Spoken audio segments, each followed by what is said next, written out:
Cloudy skies. It was spitting rain just as late as about 5 minutes ago, but for the time being, it is mild. It is dry. It's a little breezy, but it's good enough to play some baseball. As we welcome you aboard Defiance High School, Brent Palbinot alongside Scoop Miller as the Estill Chevrolet Cadillac pregame show is underway here on DCTV. Conference play, but a pair of local rivals getting after it as the Bulldogs 13-2 overall. They are 7-0 in the Western Buckeye League, but just as importantly 7-1 at home. They want to make it 8-1 as they welcome the Bryan Golden Bears. The Golden Bears took it on the chin last night at Wauseon. They have wrapped up their conference schedule. They are 5-2 in the NWOAL.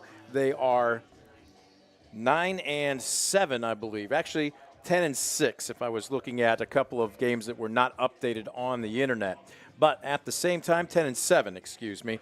But a good team, and anytime you come into Defiance, Scoop, it's an opportunity for the opposition to say they made a statement. Well, no question about it. And third-year head coach Corey Walker knows exactly what this rivalry is about. And this is the 44th time these two have clashed just since 1981. So two of the top baseball programs year in, year out in Northwest Ohio.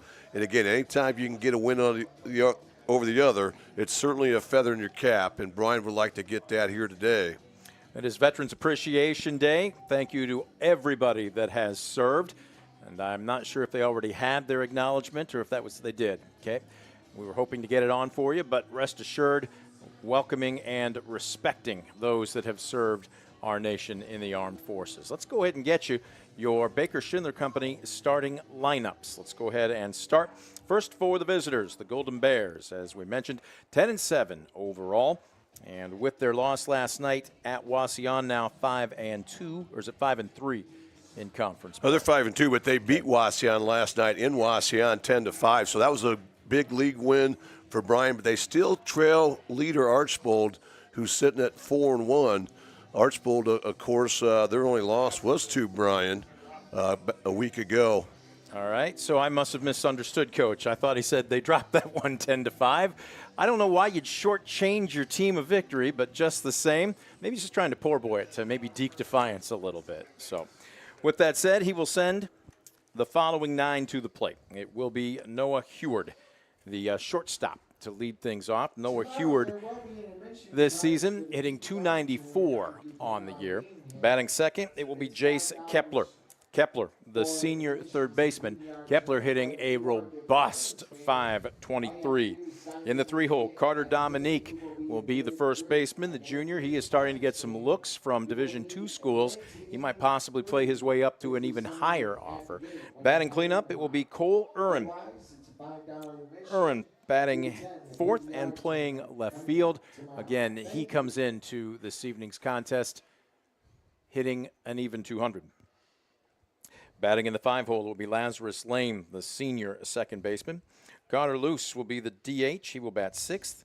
Cade Carlin will be on the bump. Now, Carlin just a sophomore, but Coach saying he is the most improved player, not only from last season to this year, but even the beginning of this year to this point in time of the season. So he's going to be interesting. We'll break his stuff down once he steps on the bump. Batting in the 8-hole will be Camden Burkowski, the freshman catcher. He's probably going to get his comeuppance here this evening as Defiance likes to run. But if you're good enough to start varsity as a freshman, that means you've got some talent. And then batting in the 9-hole, Damian Wolf. Wolf, the junior right fielder. Again, Wolf entering today's contest, hitting a $120. For the Defiance Bulldogs, the usual suspects leading things off, it will be the junior center fielder, Brady Borton. Borton, the second leading hitter on the team, batting .349. Torin Long will get a day off as far as the defense is concerned, but he stays in the lineup as the DH. Long hitting .318.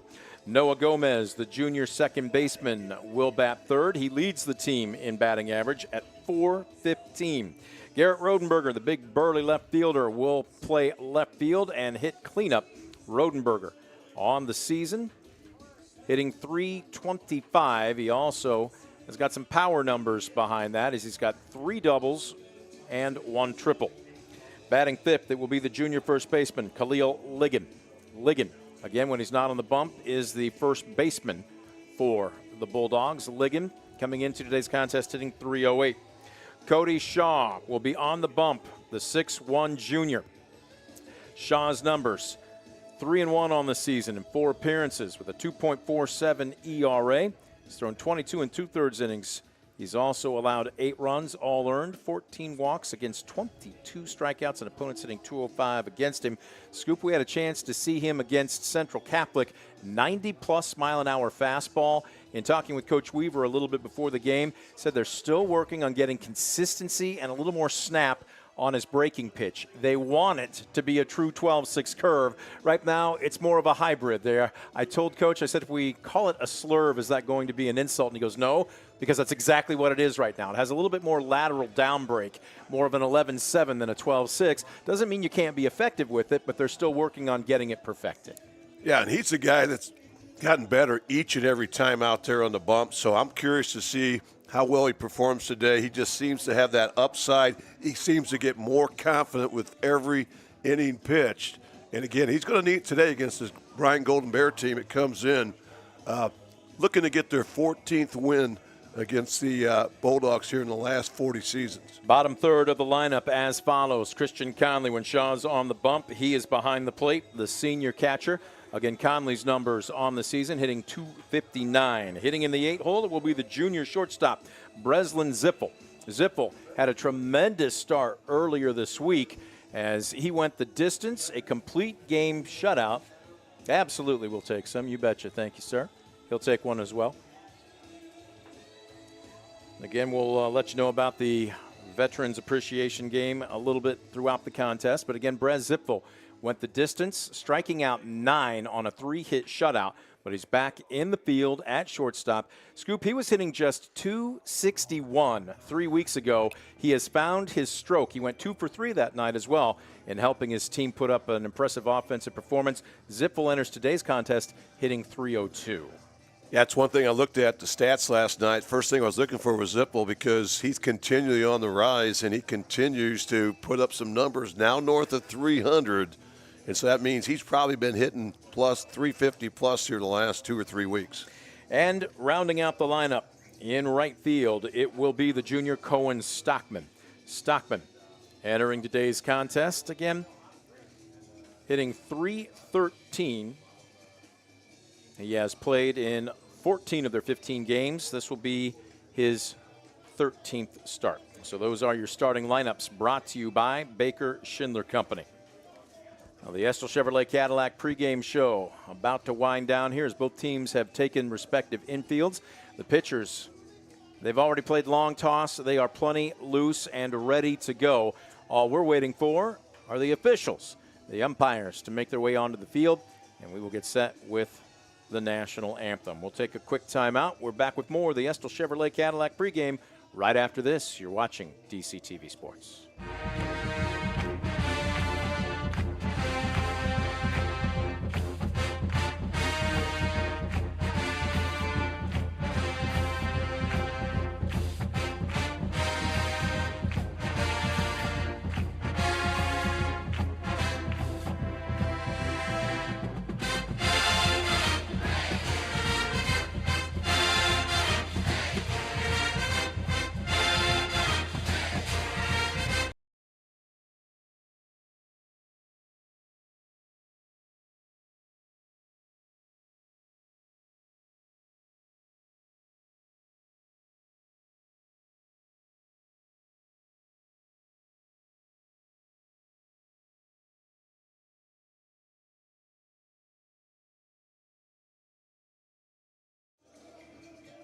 There you get a good look from our camera from the center field. Top of the fence. That's just, it gives you kind of a feel here, doesn't it, Scoop? You take a look at it and you're just like, there are Division I colleges that wish they had facilities as nice as Defiance High School. I mean, this is a special facility. No question about it. There's a lot of Division I colleges that would love to have this facility right here. And again, you're looking at the playing field. They also have the Jonathan Neese Center there where they get so many opportunities to get reps inside there with the 7 batting cages they have and all the up-to-date equipment. But again, across the board here at Defiance High School, never disappoints. Doesn't matter what sport it is, outstanding facilities here at DHS. What it also allows with the turf and the extra facilities being the indoor hitting cages, the dugouts obviously, but allows you to play when the weather maybe isn't at its best. A lot of schools would probably have to bang one, reschedule it, because they simply don't have the turf. This is just exceptional. I don't care what level of athletics you're talking, but sometimes I've heard the phrase before. It came from Jay Billis. I was at a broadcaster's clinic. He said, never take special for granted. This is special. Yeah, and so many college teams have actually moved games here over the years to get their games in. So what a luxury, especially in the high school season here in Northwest Ohio, where you basically have 8 weeks to get 30-plus baseball games in, and sometimes you're always dealing from anything from snow to rain to sleet to wind out here. But again, after all the rain we had last night and even earlier today, conditions are excellent. They actually are. We knew that there was going to be a window to get this game in with more rain expected later on this evening and throughout the weekend. And let's just be honest, there's not a lot more opportunity. Very few open dates on the schedule to get any more games in. The entire month of April, I haven't talked to a coach. I think the minimum number of the area coaches between Defiance, Tenora, and Ayersville, and you know there's plenty of other coaches in the area that are under the same problem, the minimum number of makeups is 5, and I think there's anywhere from 6 to 7. At the end of the day, conference games come first, but I think it's probably not going out on a very weak limb to say you're not going to get a complete schedule as scheduled in this season. Well, today's a prime example. You know, here we've had a lot of rain. Some games have had to get pushed back because of rain and rescheduled. And this is one of possibly the best non-league rivalry there is in Northwest Ohio between Bryan and Defiance. And we've talked about it. And even though Defiance has dominated, winning 30 of the last 43 games, remember, those 13 wins by Bryan are the second most of anybody playing Defiance High School. Only Salina has more wins in the last 40-plus seasons against the Bulldogs, and they have just 14. And they've also played 9 more times against Defiance than Bryan has during that time. So, again, Bryan's had more success against Defiance than any team in Northwest Ohio, although they really have taken many on the chin. You saw both head coaches there exchanging lineup cards, pleasantries, and handshakes with the umpiring crew. It's time to get down to brass tacks as we are getting set for the F&M Bank first pitch. But before we do that, everybody going to come out and line up respectively in front of their dugouts as we are getting set for the national anthem, brought to you by the Defiance Elks Lodge, number 147. Defiance electing to go with the blue camouflage uniforms this afternoon. With the gray trousers and the blue stirrups. Bryan with their gold tops and the gray trousers. Well, on Veterans Appreciation Day, time for the national anthem, again brought to you by the Defiance Elks Lodge, number 147.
And the national anthem, brought to you in part by the Defiance Elks Lodge, number 147.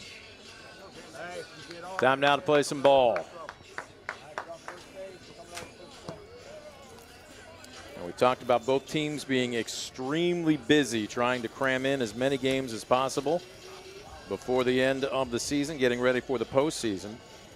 Golden Bears, they're going to be very busy. Next up tomorrow, they are at Perrysburg, and that's a 10 a.m. first pitch. Then they will play 5 of 6 days next week. Monday versus Hicksville, Tuesday versus Edgerton. They'll get Wednesday off. Thursday versus Ayersville. That ought to be a good game, especially if Abe Delano throws for Ayersville. Friday, they're home versus Tenor. And then Saturday, they make the bus ride to Toledo to take on Central Catholic at Mercy Field. Likewise, Defiance going to be extremely busy as well. Their game last night at Perrysburg was suspended due to rain in the 4th inning. They were down 5-0. Tomorrow, they will be home versus Olentangy Berlin. Then next Monday, home versus Wapakoneta. We'll have it for you on DCTV. Next Tuesday, home versus Archbold. We'll have it for you on DCTV. Wednesday, can you believe this scoop? They're playing on a Wednesday. Maybe church night can be held at Defiance High School.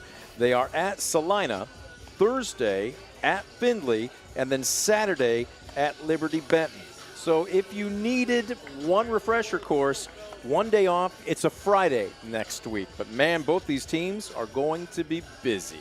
And this is how the kids want it. You know, they want to be playing every day, no practice. And we're getting into some of those makeup games that you have to squeeze in whenever you can, that both these teams will be tested as far as pitching depth. You're going to need it as they get into the teeth of their schedule here.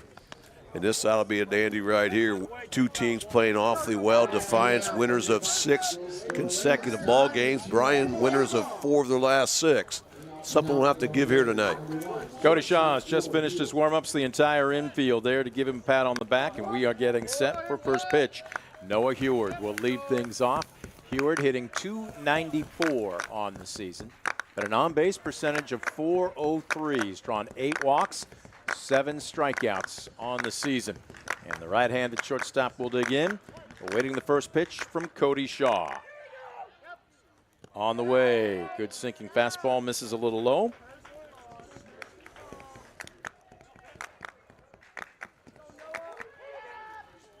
All right, first pitch, Nate's saying 41 is what we're showing. All right. 1 ball, 1 strike. Shaw working out of the windup. And not sure where that one missed. That was a strike. Oh, it was a strike. All right. Very delayed. Extremely delayed. Signal here tonight. And the scoreboard is also making the change. So the 1-2. And there it is on the outside corner. A backwards K, a called 3rd strike. Noah Heward goes down to lead off the ball game. Wow, that was a good heater that time from Cody Shaw. After falling behind 1-0, he painted 3 fastballs on the outside edge.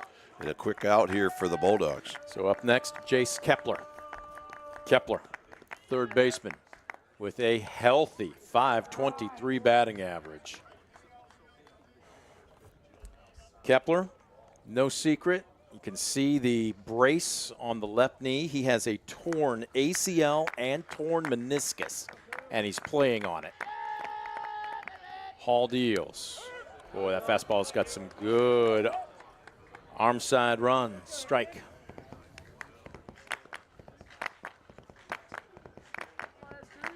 The 1-1.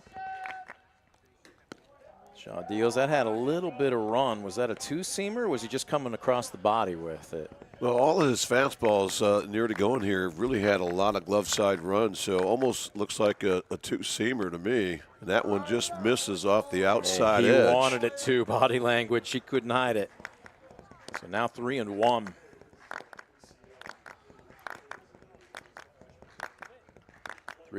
On the way. Low and outside, ball 4. Let's go ahead and break down Cody Shaw. He's got an excellent fastball. It is live. It's 90 plus, not to say that he won't drop underneath 90 miles an hour if he's trying to spot it. He will mix in the change, but Scoop, the pitch that they're really trying to develop, really trying to get more consistency out of, is his bender. Coach Weaver was telling me they want it to be a true curve, a true 12-6 to fall off the table. But right now, he's struggling to get consistent command of it. Well, if you know anything about the history of Defiance baseball, they've had so many great pitchers that have had that dangerous 12-6 hammer that just kind of falls off the table late, and that's what they want to see right here, especially when you got a guy that's capable of throwing the fastball at 90-plus miles an hour. That had some good snap on it. Strike one. Carter Dominique, who has hit the weight room in the last 5 months, and my goodness, it's easy to see what a transformation he's made. Well, he's the #1 pitcher for Bryan that really sees a lot of league games. This time he rolls one Shot over. to Hutchison at third. He comes up. His only play will be at first. He'll take the, I can't even say sure out because there just wasn't an availability at second base. There's 2 away as Kepler advances 90 feet. Well, a great pitch that time by Shaw, mixing speeds, not just relying on that 90-mile-an-hour fastball, but trying to get guys to hit his pitch. Boy, that's a big out, Carter Dominic. So with 2 away, here is Cole Urin. Or is it Urin? I didn't get pronunciations on it, so. Swings, chops this one foul just in front of the first base dugout.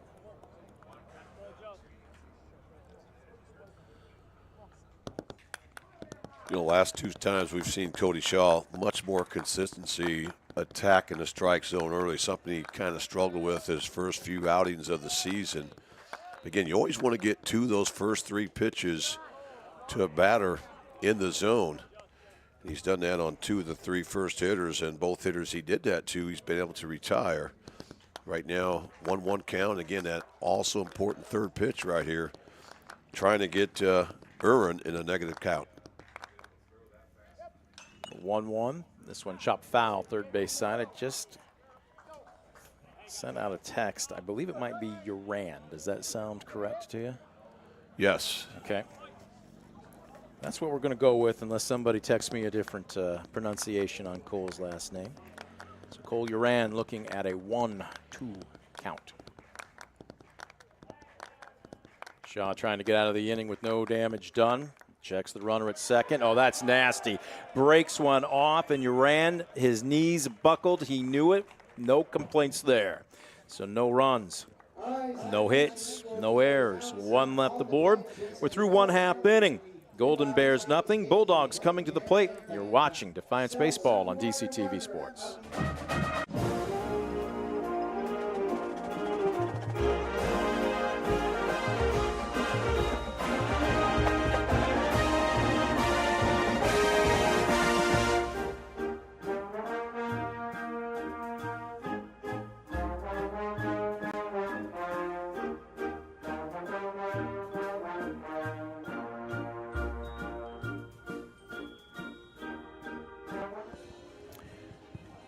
There you see Cade Carlin, the young sophomore starter for Bryan, finishing his warm-ups.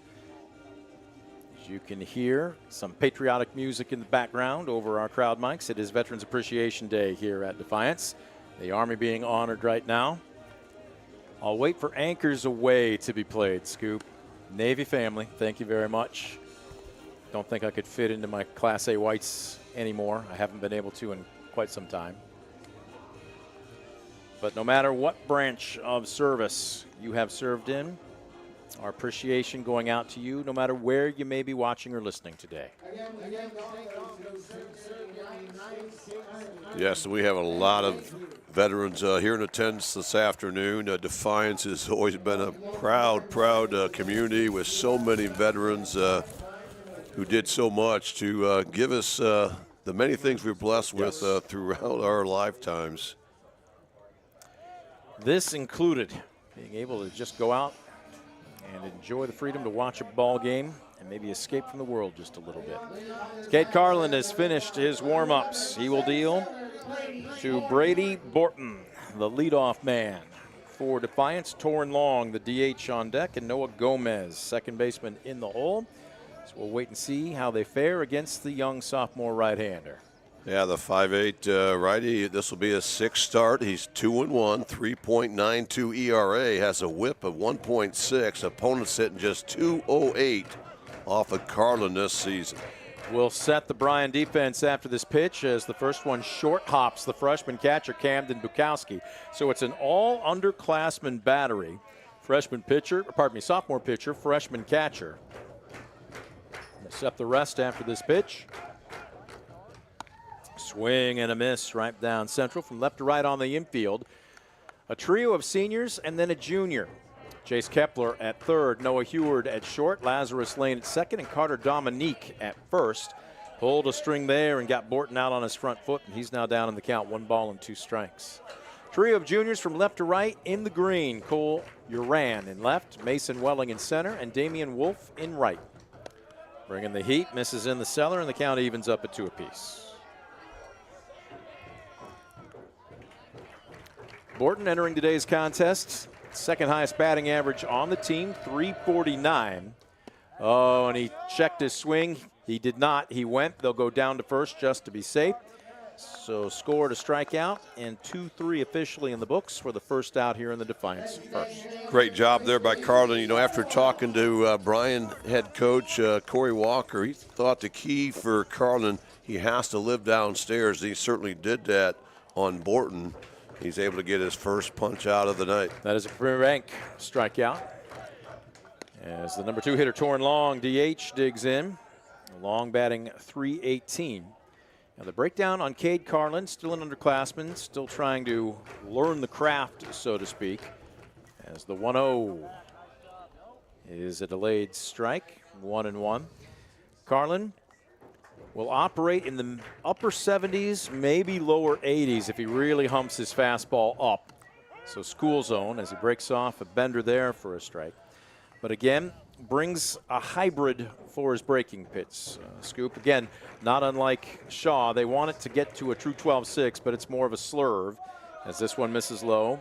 You tested to it a couple pitches ago, though. He will throw the changeup. He's not afraid to mix it in and mix it in regularly. Well, I'm really impressed. You know, anytime you have a youngster that has the confidence to throw a changeup, especially against a Defiance team, it really speaks volumes. This one lined into left and off the glove of Uran. Rounding first and digging into second, standing up. That ball was right there, and I don't know if he just lost it. It looked like he got his glove up in plenty of time, and it just bounces off the webbing. That'll be an error. It will be the first base runner of the afternoon for the Bulldogs. Well, that's a tough break there for Bryan because that ball was hit hard, but right at Uran. And I think he just kind of nonchalant that. Thought that was going to be an easy catch, but somehow he had it in the webbing. It popped loose in a 2-base error, and just like that, Defiance has something cooking here with 1 out in the home half of inning 1. So here's Noah Gomez digging in from the right side, trying to make Bryan pay for the miscue early. Bluffing the throw to second. Gomez, who else would you rather have up than this guy on the roster, hitting .415? Not just leading the Defiance roster, but heavily leading. Nobody else is even close. This one chopped just foul up the third base line. You know, for a sophomore, I really liked what Cade Carlin did right there on that before that first pitch to Gomez. You know, he did that inside move, and what he was trying to do is see if maybe Gomez might trying to bunt for a hit down that third base line. He was not. Gomez looking to drive home a run right here. The 0-1 misses way above the helmet. Long with good speed at second base. They're trying to hold him. In this case, it's Lane trying to pinch over. He's right behind. He's almost on the bag. And Carlin steps off. I don't want to say he's preoccupied with Torrin Long at second, but he seems to be a little bit more attentive than he was just a couple of pitches ago. The 1-1. Long with a good lead, a great secondary lead. As this one slices low and outside, 2-1. Well, you can see, you know, for a sophomore, Carlin does an excellent job of keeping runners tight. Going to be important because Defiance runs at every opportunity. They have good speed throughout the lineup, and certainly Long who's 4 for 5 in stolen bases on the season. One of those threats. And again, you always love to steal third with less than 2 outs where a ground ball or fly ball can score you. Lane pinching over again. This one popped up a mile high left side. Kepler has a beat on it. The wind will take him over, but he stays with it. And that's a nice job by the shortstop, Heward, to give way as he hauls it in for the second out. Well, good communication. Kepler took charge right away. And once he did, credit Carlin. He did the right thing. He got over there, covered third base. You always think about the next play as that ball was kind of drifting on Kepler, but a big second out for Carlin, trying to work himself out of a little adversity here in this first inning. So it's going to take a 2-out hit for Defiance to break the scoreboard first as cleanup batter. Left fielder and senior Garrett Rodenberger digging in from the right side.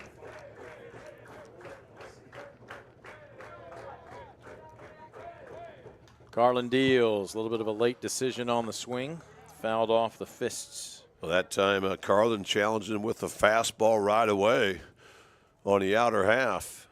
And a good-looking swing by Rodenberger, but just underneath it. 0-1. Carlin's been dealing out of the stretch since the second batter of the inning. Comes set from the belt. Checks twice. Now comes home and floats this bender upstairs.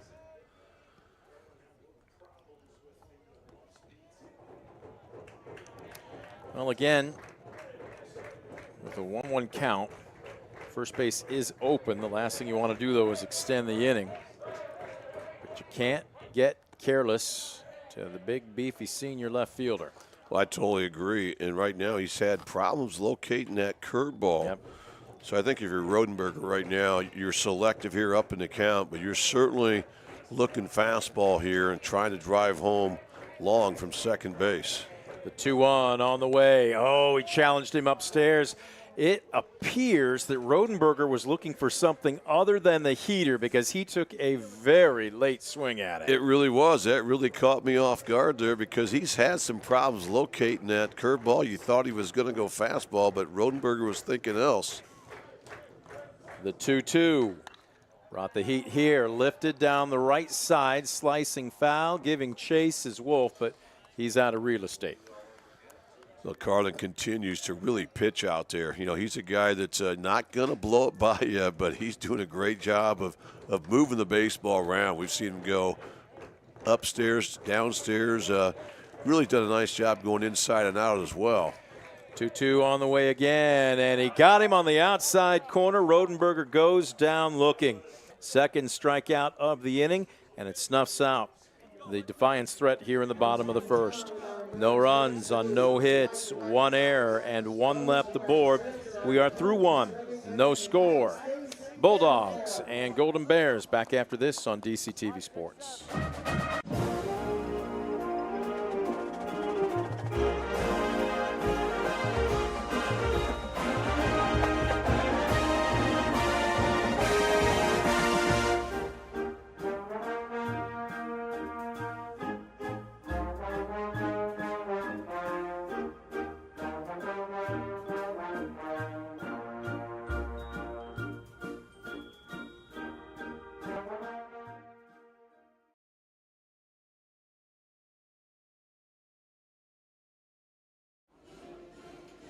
We welcome you back to Defiance High School, top of the second.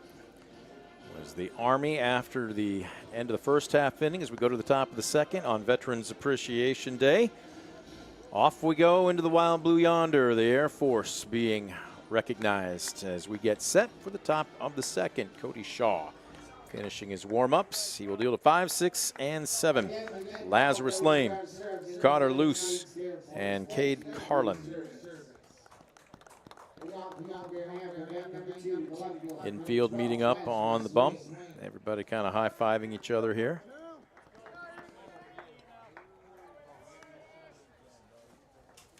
His name is Lazarus? What's his name? Righty-righty matchup. Lane digging in. First pitch swinging. Boy, he was very late on a hefty, heavy fastball. Lane hitting just below the Mendoza line at a $185, swings and misses. Shaw might have a scout on him because he's elevated the fastball twice and he's blown it right by him both times. Yeah, he's had great success with that high fastball and quickly on top 0-2. Deals, low and outside.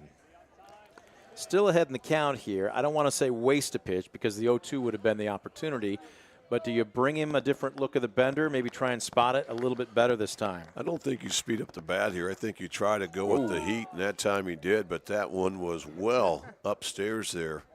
And now the count even at 2-2. Now what is your approach if you're Cody Shaw?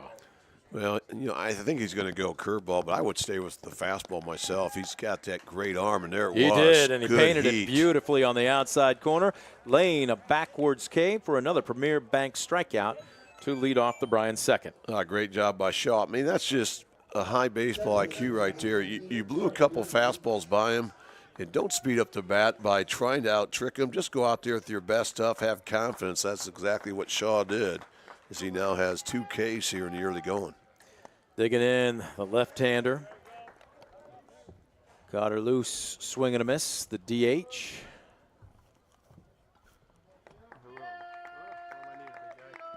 Hitting .323, going opposite field. Picked right off of his shoe tops. Great click, strong arm by Logan Hutchinson. He just made a tough play look very easy. You're exactly right. And what made that look so easy, he did a great job of getting a read off the bat. I mean, he was in motion there on the swing and just played that perfectly. And, wow, when you got that kind of defense behind you, continue to attack the zone. And now 2 quick outs here in the second inning. Shaw trying to retire the Golden Bears in order. Facing his counterpart, Cade Carlin, as the sophomore hitting .222, swings and fouls back the first pitch fastball. Going back to Hutch's play over at third, though, I think that ball might have actually been a little bit deep on him because the way it disappeared in his glove, 9 out of 10 times you want to get out, get in front of it. But that just shows you his range, but also his ability to keep his balance because when you've got to reach across your body like that to make the transfer and then still make the throw as you're running away, that was a very difficult play. Yeah, there's not a lot of high school kids that make that play as easy as he did. And there's another strikeout there, a Premier Bank strikeout for Cody Shaw as he sets Bryan down in order here in the second frame.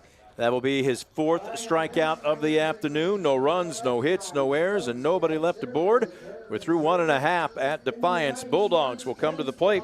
You're watching Defiance Baseball on DCTV Sports.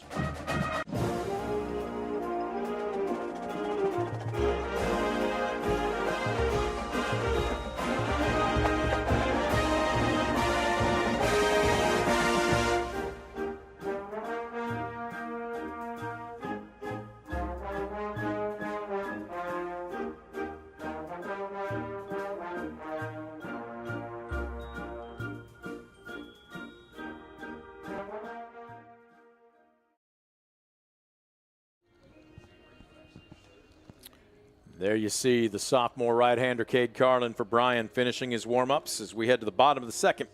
Welcome back to Defiance. Sun has actually popped out from behind the clouds. We'll call it partly sunny because we're optimists. Temperatures today expected to be in the upper 70s to lower 80s. A little bit of a breeze to take the edge off of things, but all in all, dry, which is what everybody is most concerned with. We've got a pretty good pitcher's duel in the early going here as Carlin finishing his warm-ups to face 5, 6, and 7 for the Bulldogs. Khalil Ligon will lead it off. Cody Shaw on deck. And senior catcher, Christian Conley in the hole. Well, this long-standing rivalry usually comes down to a pitcher's duel more times than not, and we certainly have seen it in early going. As certainly Cody Shaw has been more than impressive with 4 punch-outs through 2 innings, but certainly got to be impressed with the sophomore here, Cade Carlin, the fact that not only is he locating and pitching backwards, but again, he's doing such a great job of just being confident out there, trusting his stuff, trusting his defense. He's looked impressive here through the opening inning. Khalil Ligon will lead it off.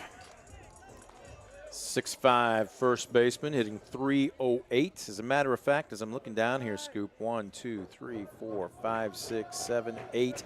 8 roster members for Defiance hitting above 300. Yeah, it's Pick your incredible. poison. That's going to win you some game. And again, with the pitching staff that Defiance has, usually if they can score 4 runs, that's more than enough. Check swing down to third, taking it on a second hop, and Kepler, bad knee and all, makes a nifty play to retire Ligon for the leadoff out. Yeah, another good play there by the third baseman, this time for Bryan, Jace Kepler. And again, so important to get that leadoff man out, and now Bryan has done that consecutive innings. So here's Cody Shaw digging in. Shaw hitting .304. Whoa, and that one comes off the chest protector of the freshman, Camden Bukowski. Appears to be okay. That ended up being, well, what would you say that, about a 55-footer? That ball might have just slipped, maybe a bad release point, but Carlin's going to have to flush it. Yeah, it wasn't much more than that, if any. And again, he tried to eat it up there and kind of took it hard there to the chest, and that one's going to be upstairs. So quickly, Shaw on top, 2-0. Shaw, unreal on base percentage, right at 500 coming into this afternoon. Boy, he was sitting fastball, got it, but fouled it straight back. Well, that's a great approach. You want to have a game plan when you step in that box, and when you're up in the count, you want that fastball. You don't always get that fastball across the heart of the plate. When you do, you just don't want to miss it, though. Counting out 2-1. Again low. Shaw, when he's not on the mound, has the defensive responsibilities behind the plate. He's just a ball player. As a matter of fact, focuses specifically on baseball this season as he takes up above the visor for ball 4, a 1-out walk, and Defiance trying to keep the line moving. Well, you love that table setter, and Shaw's able to do it as he adds to that impressive on-base percentage. And Shaw, 3 for 3 in stolen bases this season, so he certainly has wheels. We'll see what Bryan does. Remember, Carlin now does an excellent job of keeping runners tight, but look for Defiance to be aggressive here at some time during this AB. Conley will dig in. You got a freshman catcher. I think you try to test him right away and find out what you can do, because again, you see a good pitcher like Carlin, you want to try to make it where you get on base. It just takes one hit to score. Looks like Shaw's off and running. On a bender, he got a great jump, and nobody's actually on the bag. Heward was backing up the play. He looks over at Lane, miscommunication between the middle infield, and they are lucky that ball didn't go sailing into center field. That's huge. Unfortunately for Camden Bukowski, he threw a nice throw there to second base, but both the middle infielders were backing up the other. So kind of miscommunication. We'll see if the Bulldogs can cash in here with Shaw on second base, just 1 out. Uh-oh, he slips, that being Shaw. Now they've got him in a rundown, and he's going to be tagged out. And once again, credit Cade Carlin, the sophomore. I mean, he does not look like a sophomore out there. We saw the inside move 3 different times in the first inning, and that time he caught Shaw leaning. When Shaw tried to get back, lost his footing. It wasn't going to matter. He's going to be a dead duck there at second base. But, wow, that's a great play there by the sophomore, and a huge second out here to really change things here in this second inning. Base is now empty with 2 outs instead of 1 away and a runner at second. So right now, nothing you can do if you're Conley but dig in and just try to make this a productive at bat. I believe we've got 2-0 the count here, correct? No. Now it's 2-0.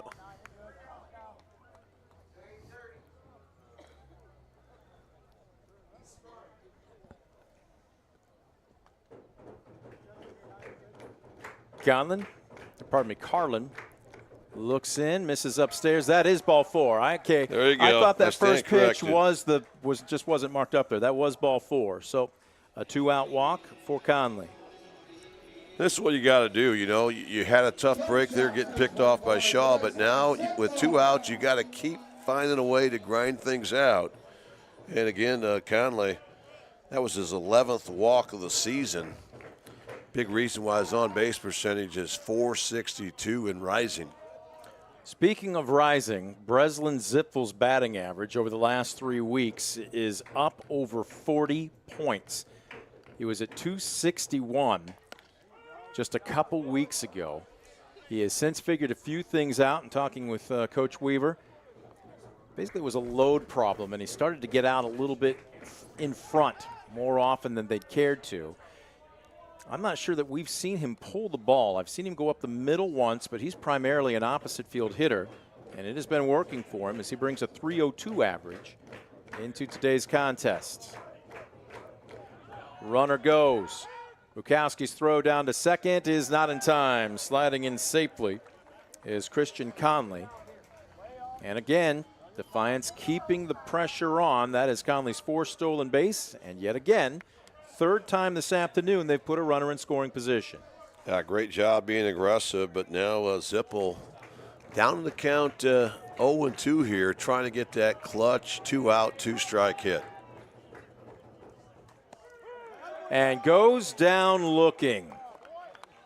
So Defiance threatens for the 2nd straight inning, and for the 2nd straight inning, the young sophomore Carlin and the Bryan defense turns them away. No runs on no hits, no errors, and 1 left the board. 2 are in the books. No score. Defiance and Bryan. We're back after this on DCTV Sports.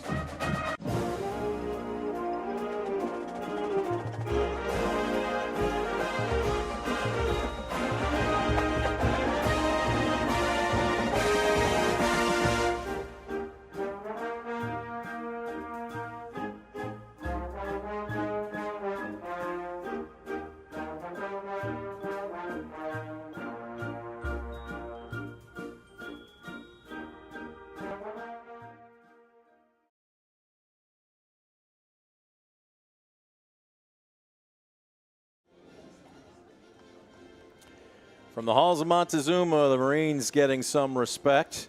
That only leaves one other branch of the service left. So I will proudly stand upright when I hear anchors away. But again, it is Veterans Appreciation Day here at Defiance High School. Everybody not only recognizing but honoring those who have served.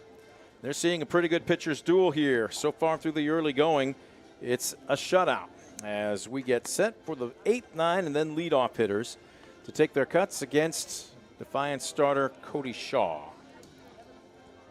Shaw has struck out 4 so far through 2 innings. He allowed a 1-out walk back in the 1st. He got a 1-2-3 inning just a frame ago. The freshman Bukowski will lead it off, hitting just a $186. Damian Wolf, again the right fielder in the on-deck circle. Wolf hitting just a $120. So you got a couple of light hitters in the bottom of this lineup, Scoop, and you would expect Cody Shaw to go right after him. Yeah, you really need to attack. Numbers aren't really hefty here, the bottom half of this Bryan order, so it's going to be important that you force them to earn everything. If Bryan can get an early runner on base, look for Bryan to play a little small ball here, even though it's early in the game. Look for them to maybe try to find a way to manufacture a run. Always want to try to come out and strike first here. So 3rd inning, first trip to the plate for the freshman catcher, Bukowski. Boy, a very wide stance. And did that clip him? It did, just on the inside shoulder. So a hit batter leads for the 2nd base runner of the ball game for Bryan. And for Cody Shaw, that marks just the 2nd time he's notched an opponent. Yeah, that comes at a good time if you're a Bryan Golden Bear. Now the number 9 hitter, Damian Wolf, step into the plate, and perhaps we will see a little small ball as head coach Corey Walker going down to talk to the junior right now. Look, with a young man who's hitting a $120 and what's bound to be a low-scoring affair this afternoon, is there anybody here that doesn't think a sacrifice is on the way. Well, Logan Hutchinson, the third baseman here for Defiance, is about 20 feet in on the grass, so he's certainly expecting nothing but bunt right here. The question is, can the young man get it down or can he push it? My guess is Bryan won't be too picky. And he tipped. That's a heads-up play by Shaw to go over to first, and Wolf squared to bunt. Well, that's what you expect. You got two high IQ teams, and Shaw goes over, and on one side he went to first. You saw Wolf kind of tip his hand there as he squared to bunt. He does again here, and it's right back to the pitcher's mound. Shaw looks at second, but he'll go to first. The sacrifice does the job as Bukowski down to second base with less than 2 outs. Great bunt that time by the junior Damian Wolf. Even with Hutchinson right on top of him, did a great job of bunting it toward the mound there. And Cody Shaw, and Shaw, the only play he had was at first base. So Bryan now, as the lineup turns over to Noah Hurd, has 2 opportunities to drive home the game's first run. Heward digs in. He's 0 for 1, struck out looking to lead off the game. Entered today's contest hitting .294. First pitch, takes a good breaking pitch for a strike on the outside corner. Heward with 10 RBI on the season with a runner in scoring position. Number 11 would give Bryan an early lead. The 0-1 busts him inside, a little too tight. Well, Shaw did an excellent job moving the baseball around, too. That first pitch, a bender right on the outside corner to knees. That time, a good heater. Just missed that inside corner. The 1-1 swung on right over the top of it. That had a little bit of snap to it. And now 1-2. Not to say you get careless here, but what's your approach if you're Shaw? I think you attack with the fastball here. Try to get something on the outside edge here. 1-2 on the way. Misses low and outside. Well, that time he tried to amp it up a little bit, but just could not locate. That works the count even here at 2-2. Shaw, long look in at Conley. Conley, late to set up. It's outside. This one chopped back up the middle, and it's got eyes into center field. Almost getting wrong-footed at third. Bukowski stumbled into it, and it's a good thing they didn't send him because Brady Borton threw an absolute pill to home plate. Yeah, forget about the cutoff, man. He threw a seed right to Christian Conley at home plate, and that would have been out easy by pickings. 30 feet at least. But again, great job there, and that time, credit Hurd. That time, I thought the curveball maybe sped up the bat a little bit, and he's able to get the first base knock here for Bryan. Kepler first pitch swinging. That was all waist up. He was going after it. Fouls it straight back. Kepler, no official at bat as he drew a walk back in the first inning. Enters today hitting a robust .523. He's got 12 RBI on the season as trying to go low and outside. He's too disciplined. He takes for 1-1. Well, that's a good miss that time by Shaw. Up 0-1. He tries to paint that outside corner just off the plate there in the river. 1-1. This one lifted, right side. Ligon going over, but he runs out of real estate. Boy, and that's fortunate for Bryan, as that time we saw Noah Hurd running on the pitch. He even rounded second base, did not bother to retouch second, so he would have been cooked there if they were somehow able to keep that ball in play and make that catch. 1-2. Shaw working out of the stretch, deals. This one late down the right field line, just foul by about a foot or two. Good idea there by Kepler. You know, good two-strike approach. You've got to protect on that outside edge, and that time Shaw kind of put one, right on the black there, so too close to be looking at it. He goes the other way. But unfortunately there for the Golden Bears, ends up being a foul ball. Count remains here at 1-2. Shaw trying to work his way out of a runners at the corners jam. This one misses outside. Again, Scoop with the infield, middle infield in particular, playing back. Not necessarily a strikeout. A ground ball potentially gets you out of this inning as well. Yeah, certainly that heavy fastball would come into play right here. 2-2. He's not going after that. Misses in the cellar. The count now full at 3-2 with one out. How aggressive are you if you're Bryan with Heward at first? Well, I think full count, one out, you run because, Kepler's only struck out twice all season, so this is the guy that usually makes contact. Upstairs, ball 4. They're loaded. Well, now in a jam. Nowhere to put him with the dangerous Carter Dominique coming up to the plate, hitting .447, and Coach Weaver is going to call the infield to a meeting on the mound. Yeah, really the first adversity that Cody Shaw has faced here this afternoon, so now you just want to challenge the junior to kind of bow his neck here and flush what's happened. You have to have your focus here on Carter Dominic, who's been so effective, hitting .447 on the season. Leads the team in doubles, also leads the team in extra base hits, leads the team in walks, leads the team in RBIs, sacrifice flies, you name it. So certainly the guy that Corey Walker wants at the dish right now, trying to give his Golden Bears an early lead.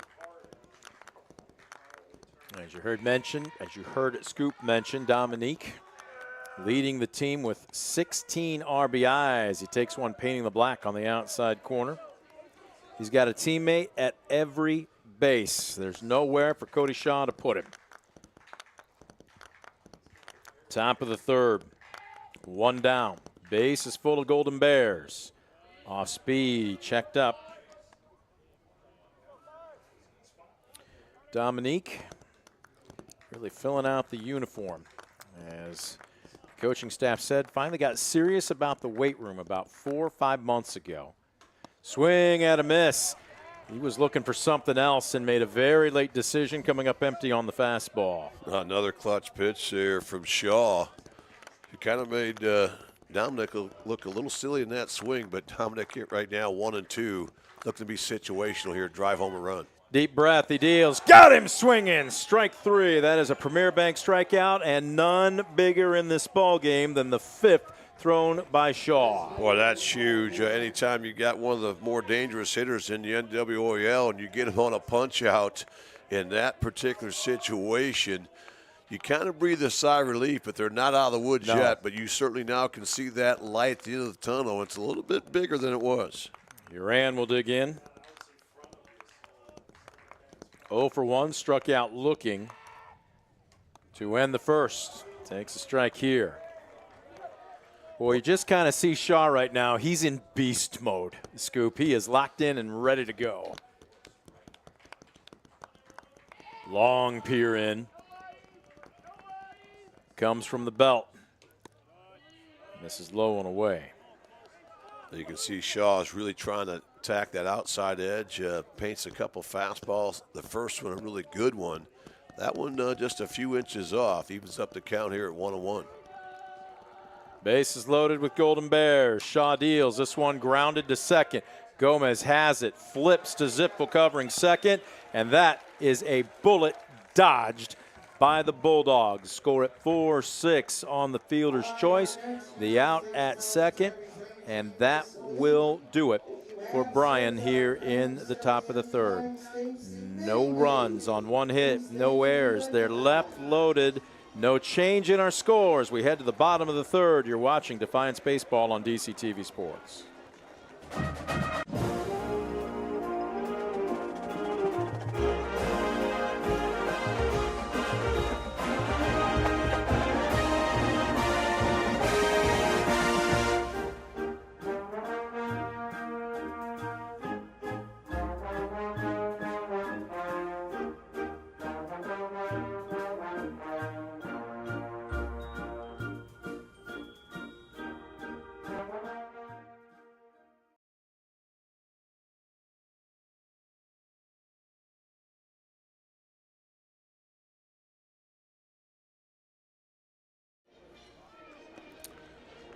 Heading to the bottom of the third in a scoreless game. Bryan left him loaded in the top half of this frame. Defiance will try and get something on the board here as it is Veterans Appreciation Game. They save the best for last. Scoop anchors away. For those that have served in the Navy, I come from a proud Navy family. Again, our thanks going out to everyone who has served, no matter what branch of the armed forces. No question right there. And I thought you might say that, save the best for last, so to speak. And but again, just what a great thing here at Defiance. We've seen this multiple times here at Defiance High School. And these guys, you just cannot give them enough recognition. Guys and girls both that have served, just truly grateful and just truly amazing what they have done for all of us. So sophomore Cade Carlin finishes his warm-ups for Bryan. He will deal to the 9-hole Cohen Stockman. The lineup then rolls over. Brady Borton on deck and Torin Long in the hole. Cohen Stockman getting his first trip to the plate against the right-handed sophomore. He digs in from the left side. Stockman hitting .313, choking up on the bat a bit and takes for a called first strike.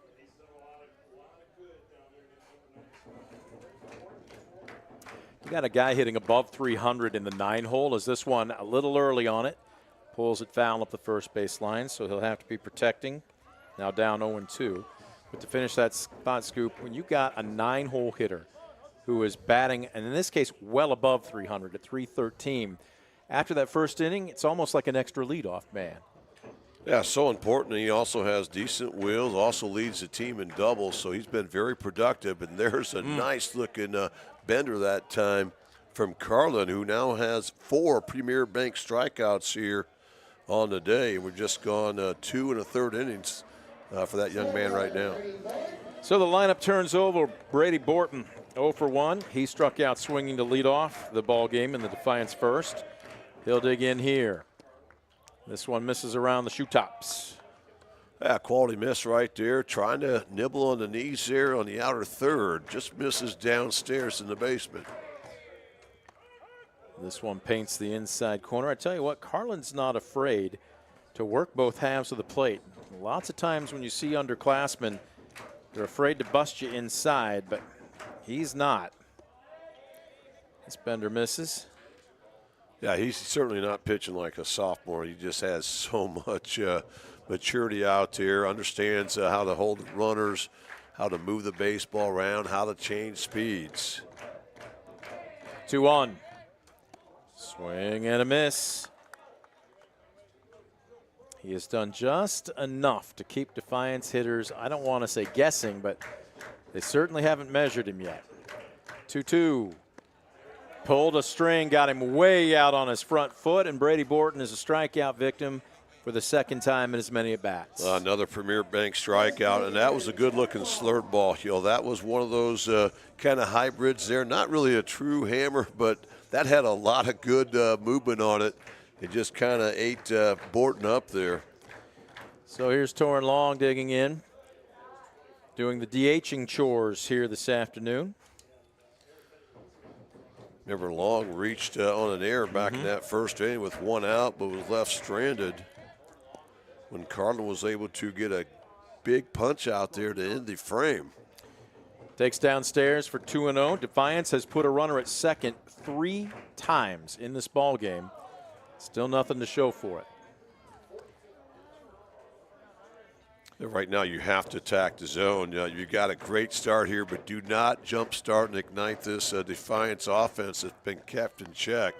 And there's a get-me-over fastball there, right down the heart to get the count to 2-1.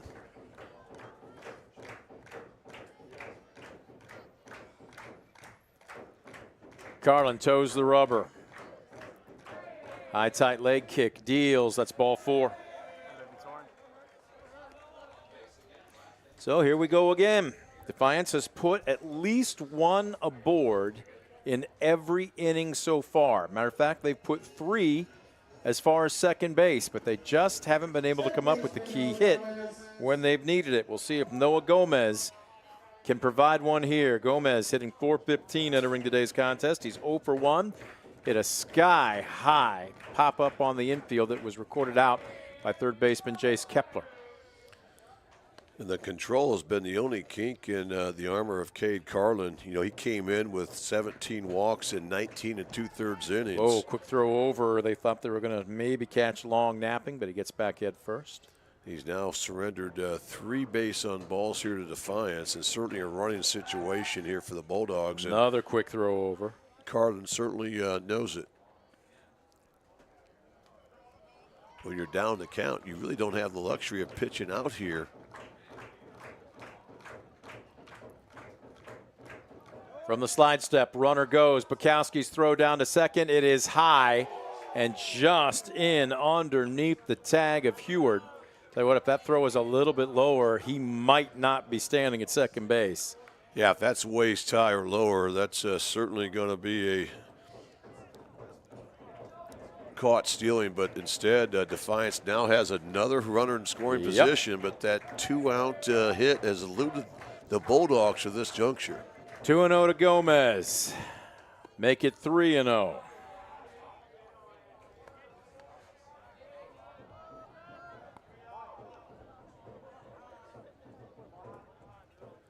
And now 6 of the last pitches out of the strike zone here for Carlin.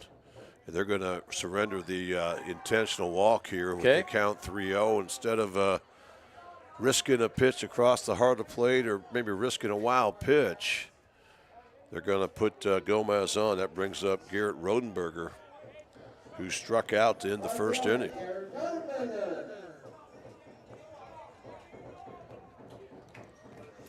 Well, an opportunity for the senior here. Rodenberger struck out looking with a runner at second back in the first. He takes a late bender here for strike one.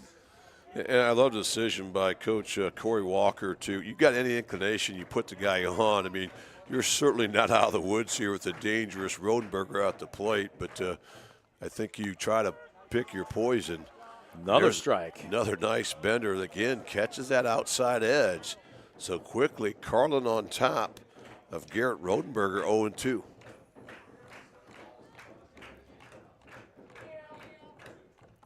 Carlin misses upstairs. He brought heat, but that was nowhere near the strike zone. I think that was a purpose pitch that time. Just changed the eye level, went with the high fastball, clearly out of the zone, trying to set him up for this slurred ball coming up. Short hops the catcher, and that's going to be a wild pitch. As both runners advancing station to station, Long into third, Gomez into second. And Defiance keeping the pressure on now. Not one, but 2 runners in scoring position. Well, that's going to go down as a wild pitch, but maybe a freshman mistake there by the catcher, Cannon Bukowski. The fact he just tried to glove that cleanly. What you have to do is drop and drive, keep that thing in front of you. Rodenberger. Whew. Boy, tell you what, when you talk about having nerves, sometimes guys just aren't looking for a pitch, but that was a good take. It was, and you don't have to give in right now if you're Carlin. You do have first base open, so you want to hit your spot right here. You don't want to have to force something across the middle where Rodenberger might drive home too. Tell you what, Rodenberger is hitting a healthy .438 with runners in scoring position.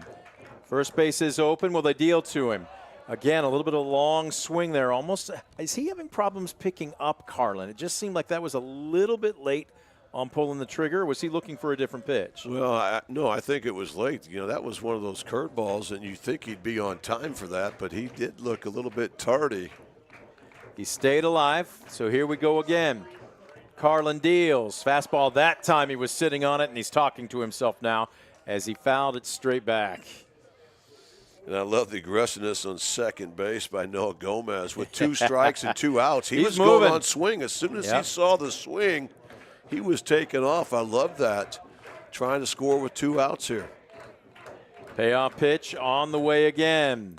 Upstairs, ball 4, and they are loaded as that brings up Khalil Ligon. Well, that's the 3rd walk issued by Carlin in this inning, the 5th through 2 2/3 innings. Right now, he's worked himself into a jam, trying to work himself out here. As you mentioned, the junior Khalil Ligon coming up, hitting .308 with an on-base percentage of .404. And now you have no place to put this young man. Well, Ligon digs in. How about this, Scoop? With a runner at third and 2 outs. Am I seeing this, or I'm trying to get the statistics here? Let's just go with runners in scoring position, as I've got multiple pages here and they aren't quite syncing up. But Ligon hitting a healthy .471 with runners in scoring position. Well, that's healthy, all right, and so was that last swing right there. But that time, Carlin pulled the string a little bit, Ligon out in front. So that's a big pitch right there to get the count even here at 1-1. Monster pitch coming up right here.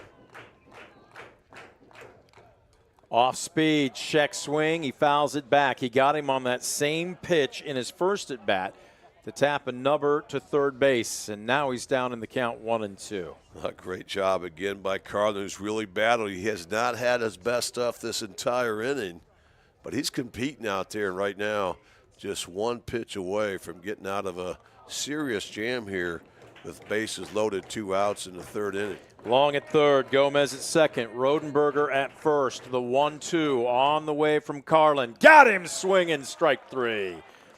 Another huge Premier Bank strikeout, and Defiance leaves a Bulldog at every base.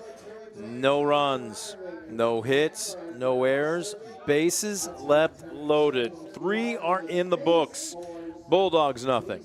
Golden Bears nothing. Back after this on DCTV Sports.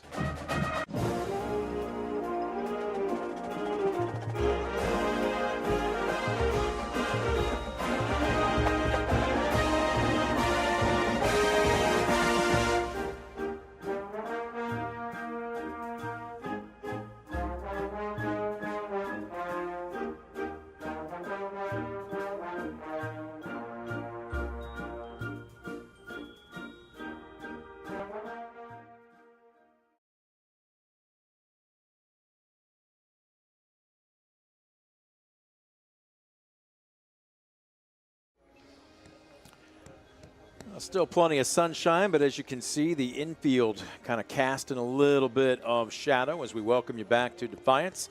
Top of the fourth. It has been a pitcher's duel between the Golden Bears, young sophomore who just bowed his neck with the bases loaded to get out of it with no damage done, Cade Carlin, and the young man you're seeing on the bump right here, the junior for Defiance, Cody Shaw.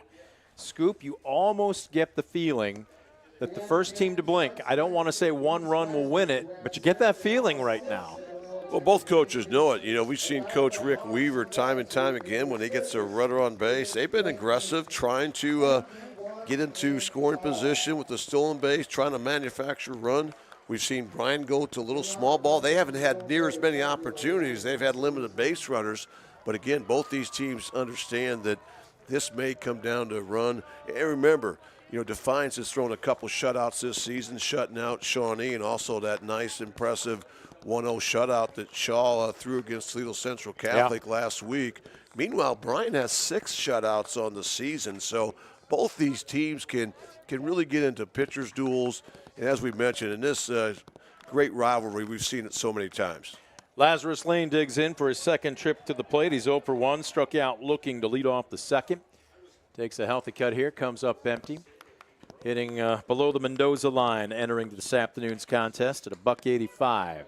Now he's down deep in the count 0-2. A great job by Shaw. You know, you really have to go after these Bryan hitters, especially once you get through the first 4. You really have to attack the zone. And they're a quality miss here, up 0-2. They're trying to change the eye level. Good hold that time by Lane, the senior, to get the count to 1-2. Shaw deals. A little bit outside. Well, that time he's nibbled on a corner, just trying to maybe get a call, get a little wide strike there, or maybe entice Lane to expand the zone. And Lane will ask for time. Right now, if you're Shaw, you have to avoid the 3-ball count. Really go after the senior Lazarus Lane here. Nibbles on that outside corner, and again, just missing. The count runs full. Boy, that's a great eye right there, because that's a competitive pitch. But Shaw now has got himself into that 3-ball count. This one fouled away right side. That's a great spoil right there by Lane. A tough pitch there. You know, down maybe a fraction below the knees, but too close to be looking at. Payoff pitch again.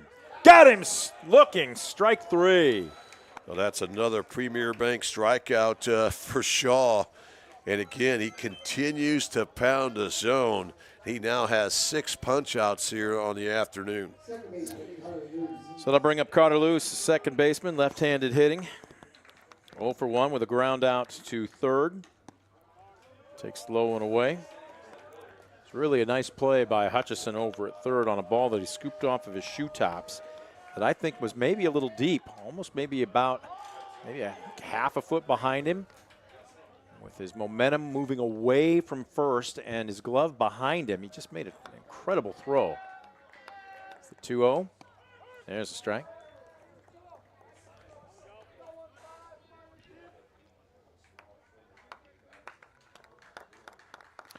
We don't have heights or weights on the Bryan roster, but I'm going to guess that Carter Luce is the better part of what? 6'3"?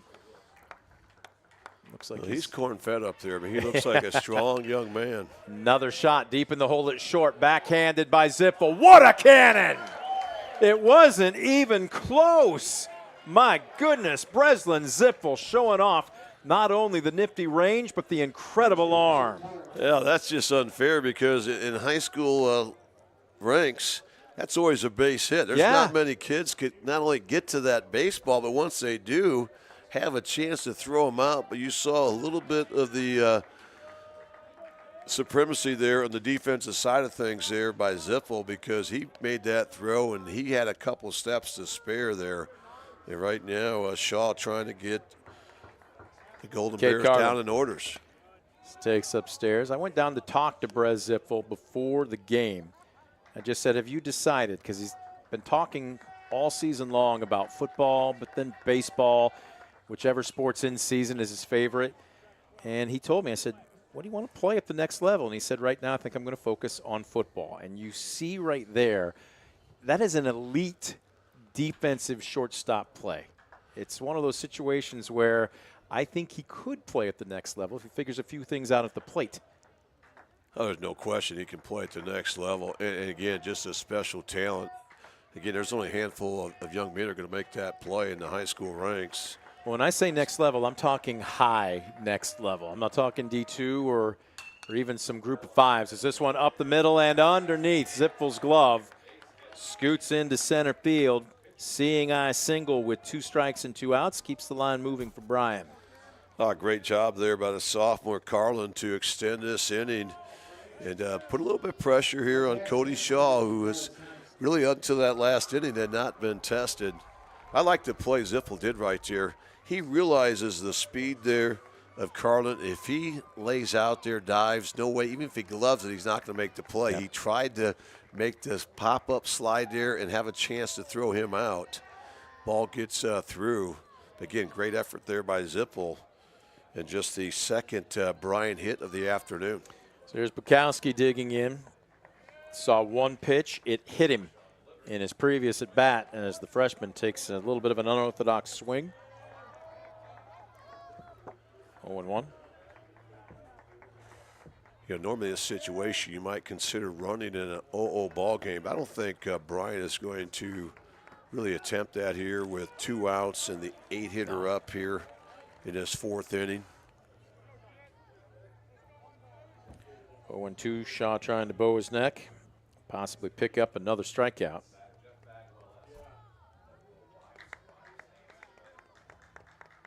Shaw sets, deals in the cellar. A great job by Shaw. Again, he's starting to learn how to pitch out there. We always knew he had a gift of an arm, but he's really figured things out there, not giving up that 0-2 hit, trying to make a competitive pitch down there with 2 strikes, trying to expand the zone a little bit. 1-2 from the belt. Shaw deals, runner goes, throw down to second, and it's airmailed into center field. I'm not sure that Carlin was even interested in another 90 feet as he's just now standing up. Well, that time a Defiance completely caught by surprise, a tremendous jump that time from Carlin, but no one yelled he's going, and No. did not give Christian Conley a chance to really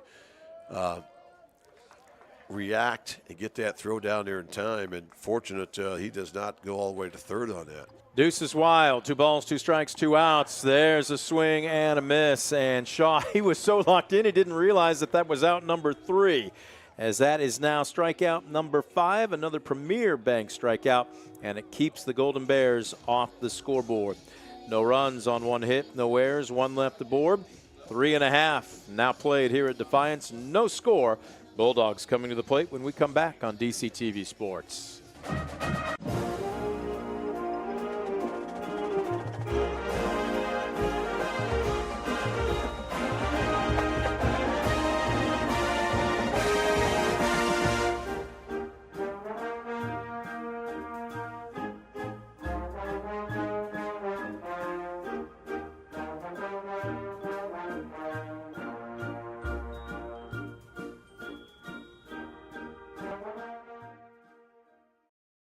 How we doing, babe?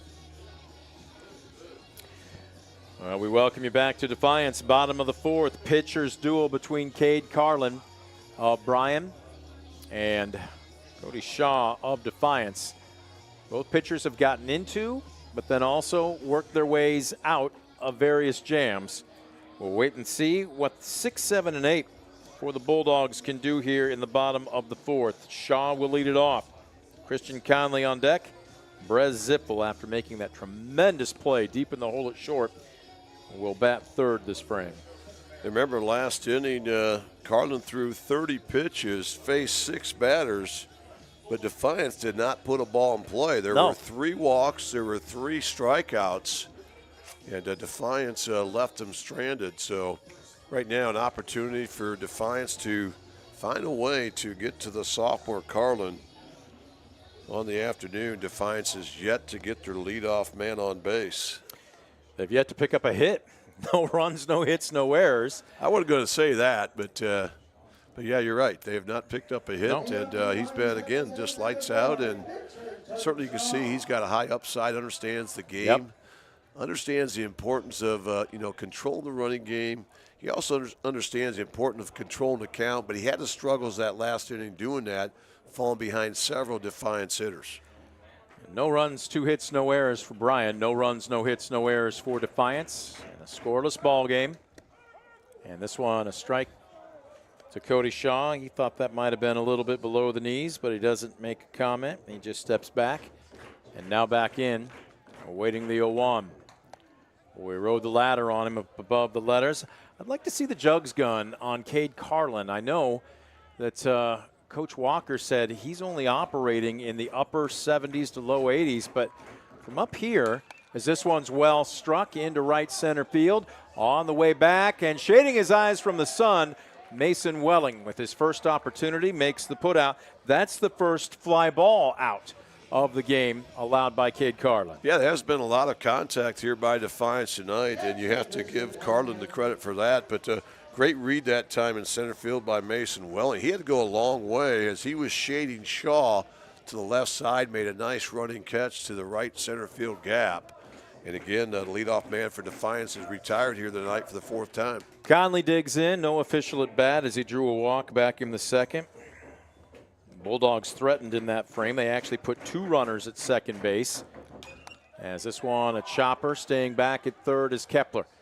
When you got a cannon like that, you can afford to play a little bit deeper, and he does. And just like that, there's 2 away. A great job again, trusting your defense, getting guys to hit your pitch.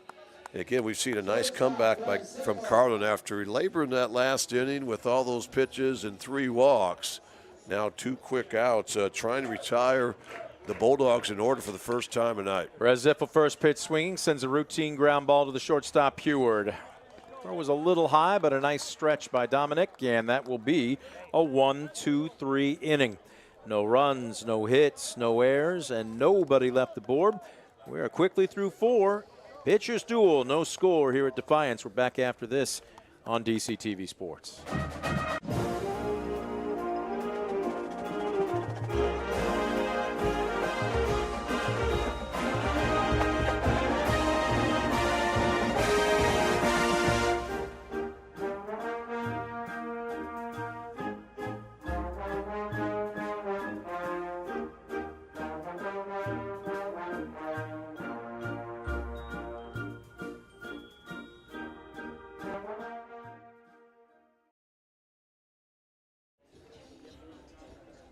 There you get a good look at Cody Shaw, 6'1" junior for Defiance. Finishing his warm-ups here as we welcome you back to the top of the 5th. It will be the 9-hole Damian Wolf to lead it off for Bryan. Then the leadoff hitter Noah Heward on deck, and third baseman Jace Kepler in the hole. You know, this is just an incredible high school baseball game. I know a lot of people love to come to the park and see the long ball and see the runs put up on the board, but this is just baseball, a good old-fashioned pitcher's duel. So much to like about both these young arms out there, and Cody Shaw of the Bulldogs and Cade Carlin of the Golden Bears, both throwing gems, both doing a great job of not only kind of showcasing their talent, so to speak, but they understand how to pitch. They understand how to move the ball on both sides of the plate.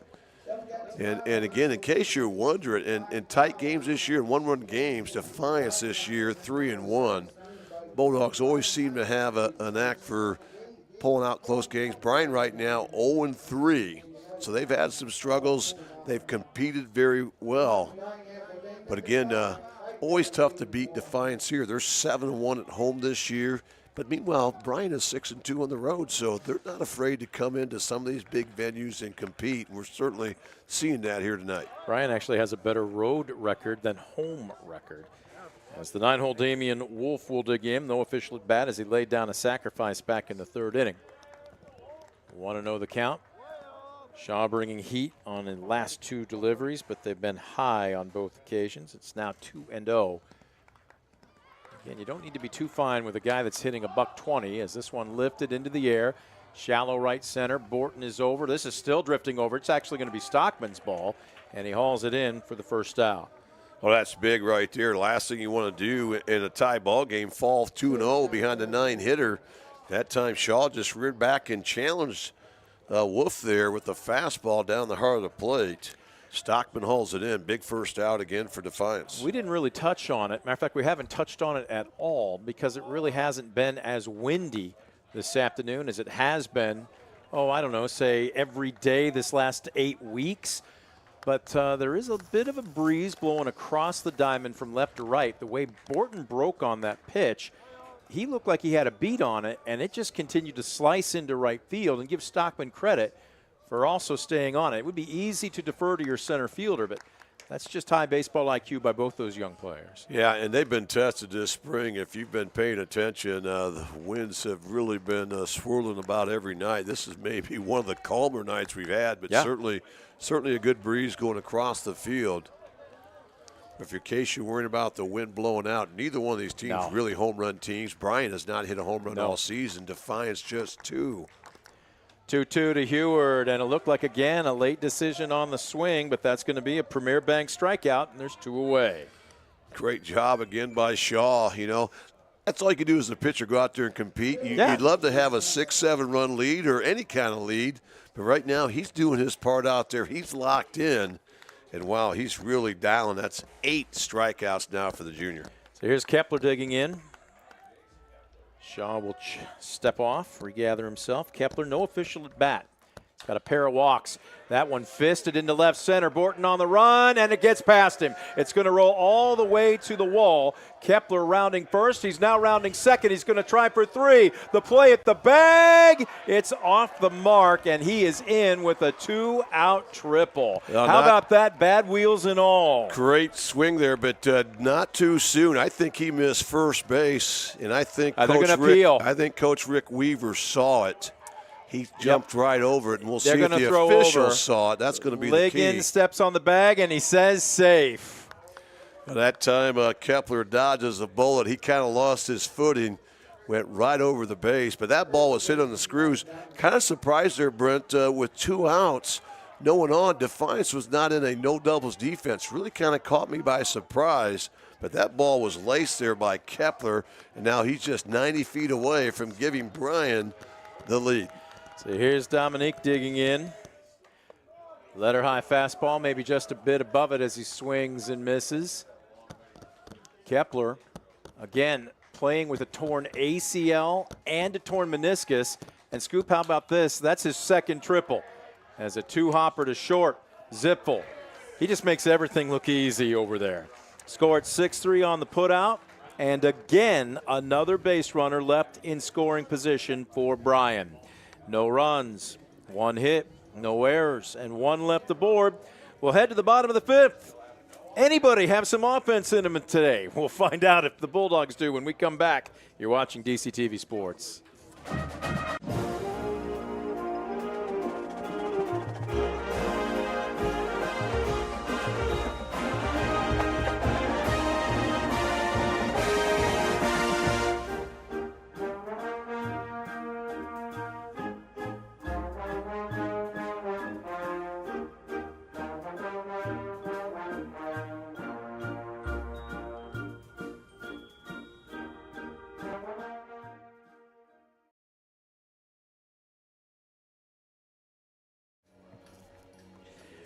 Well, a little Neil Diamond serenading those in attendance here at Defiance High School as we welcome you back to the bottom of the 5th.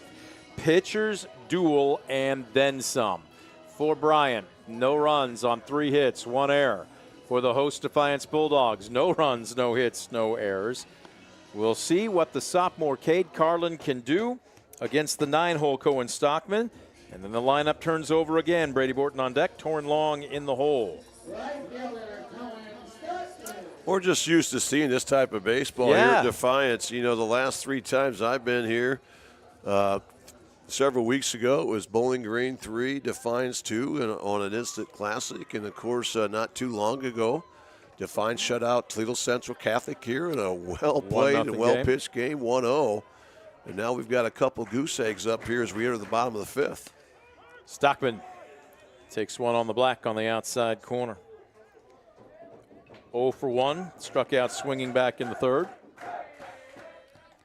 This one misses upstairs. Well, to start the 5th, I'm seeing what head coach Corey Walker was talking about. Although right there, Carlin reaches back and brings a little something extra. We were told that Carlin will operate in the upper 70s to lower 80s and really try and work off of his breaking stuff as he brings one there and it's fouled straight back. From where we were sitting through the first 4 innings, I would have thought that maybe he was humping it up just a little bit more. But here, at least in the 5th to start, it looks like, I don't want to say, is he taking a little something off to try and guide it over? I don't want to say is fatigue setting in. But again, it doesn't look like he's had the same zip on any of his pitches as he did the first 4 innings. Well, yeah, he's lost a few mile-an-hours off the fastball. I think that's pretty accurate. So what a lot of guys will do when you get to that scenario, you know, early on, the first 3-4 innings, he was certainly fastball heavy, and Coach Walker told us that was probably what was going to be in his arsenal. But now when you're starting to labor a little bit, you go maybe heavy curveball, and we've seen that here. Look at where Stockman is standing in the box. I mean, he is right on top of the plate. He was expecting that pitch and still couldn't do anything with it. Strike 3. Premier Bank strikeout once again for Carlin, who now has 7. Man. But again, did exactly what he had to do, move the ball around, and a good-looking fastball after seeing a heavy dose of off-speed pitches early in the count. Borton takes upstairs for ball 1. He's 0 for 2 with a pair of strikeouts. We're seeing Carlin, again, just being crafty as a swing and a miss there. Well, that time, a good-looking changeup that time that just kind of dropped late. And Borton in a hole. I'm sorry, he's even here at 1-1. Downstairs. I'm thinking back to a couple weeks ago when Bowling Green came to town, and they also had another soft tosser, and Will Browse was going to Lords, but he just constantly kept Defiance off balance that entire game. Are we seeing something similar here with a similar style pitcher in the opposition's mound today? Yeah, very similar. I thought Brose was really effective, and I actually think Carlin's got a little bit more velo on his fastball, but 2 very similar pitchers. They'll throw any 3 pitches at any count. Downstairs, ball 4. So Borton aboard for the first time today with a 1-out walk. That's the last thing you want to do, and Carlin knows it because Borton's 17 for 17 in stolen bases on the season. And he's the type of guy, once he's on first, he can score on 1 hit or less. And that's what you just don't have that kind of margin of error when you play Defiance. I was watching Carter Dominique, the first baseman, as they throw over to keep him honest. He was talking with Borton.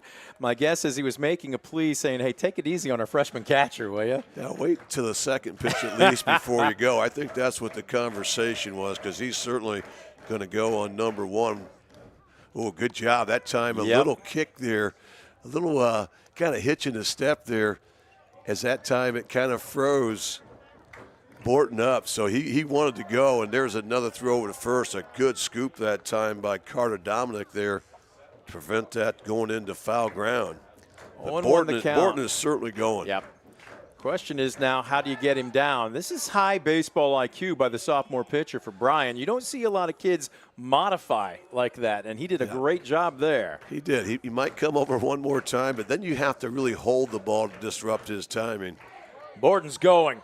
Throw down to second, and it actually hits Borton in the rear end and deadens the ball. And he is in with his 18th stolen base of the season. Well, that's a great throw and wiffle ball as that hit him before he got to the base. But in baseball, it's going to end up being another stolen base. So Defiance now 62 for 70 on the season in that department. And now any type of base hit at the outfield will easily score Borton. Long looking at a 1-1. He got one up around the letters. Still couldn't do anything with it. Found it straight back. That is the most frustrating thing for a hitter. It's not the swing and miss or if you get carved up, but when you know you've measured the pitcher and you're on time and you just don't barrel it up. Yeah, and that one got a lot of the heart of the plate too, so a pitch he'd like to see again, but probably won't get. 1-2 from Carlin. This one punched and right at Heward at short. He hauls it in and looks Borton back. 2 away. Oh, great heads up that time by Brady Borton. So important that you know where the defense is at the time of the pitch. And a lot of times, depending on where that shortstop is, that might be a ball that you read down if he's in a little bit, maybe in the middle of the dirt area there, but that time deep near the outfield grass. Great heads up. So here's Gomez digging in as Carlin steps off. He's still very much aware of Borton's speed at second. And Borton, if he gets a jump, you know, he certainly is one of those guys you give the green light to. You have to be really certain in this scenario. This one well struck deep to left center field. Welling going back, and he is there as he makes the catch. Well, they gave it a ride, but to one of the deeper parts of the park. And for another inning, the Bulldogs leave what would have been the go-ahead run at second base. No runs, no hits, no errors, nobody left aboard. We're through 5. Pitchers duel continues. We're back after this on DCTV Sports.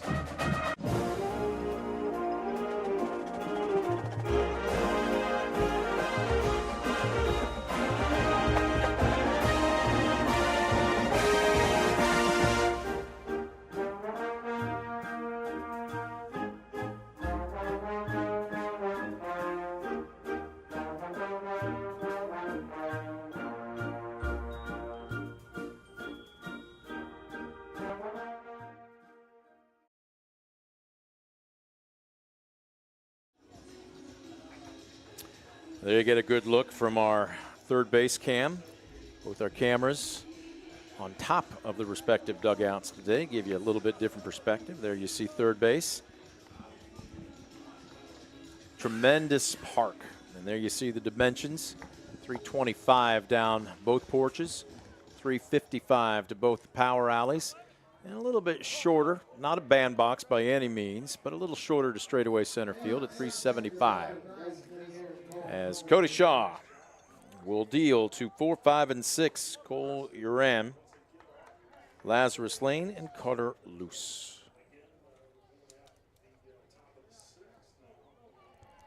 Shaw, I know you had been talking about pitch count starting to push about 90 for the sophomore Carlin. Been keeping one on Shaw? Well, I haven't kept exact, but for a guy that's have a high strikeout guy, he's really been very efficient so far today. So he certainly is a guy that can go 7 innings in this type of game. The 0-1.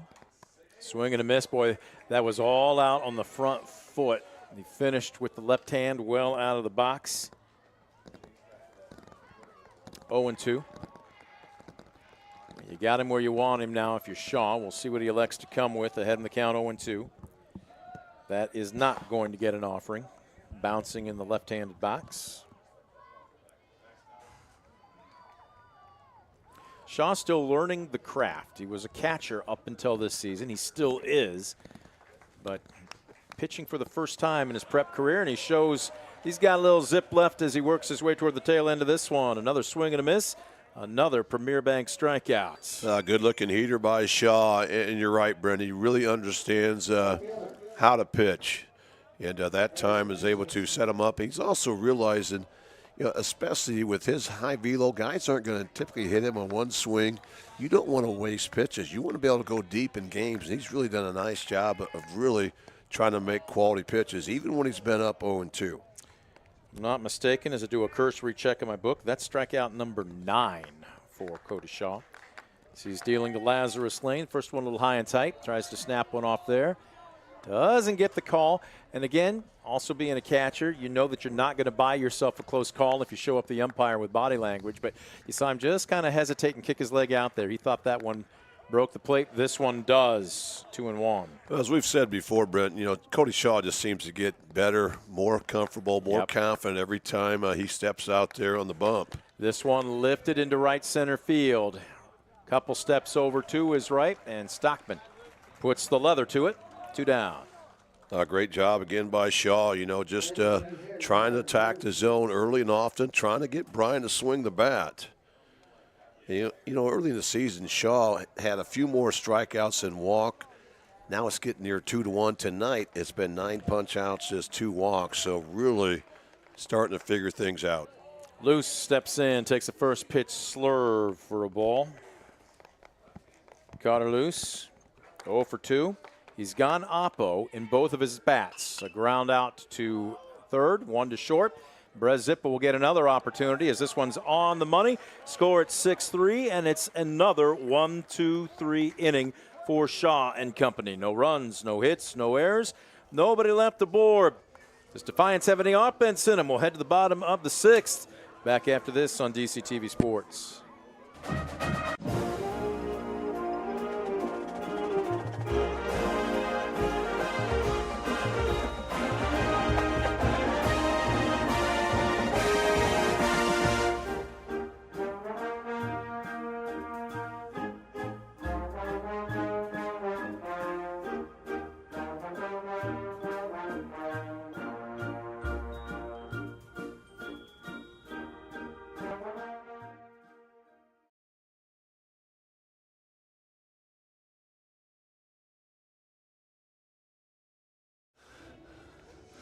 We welcome you back to Defiance. The sun is not quite setting, but you're seeing some long shadows being cast across the diamond from right to left. This one got started about a half hour earlier than usual at 4:30.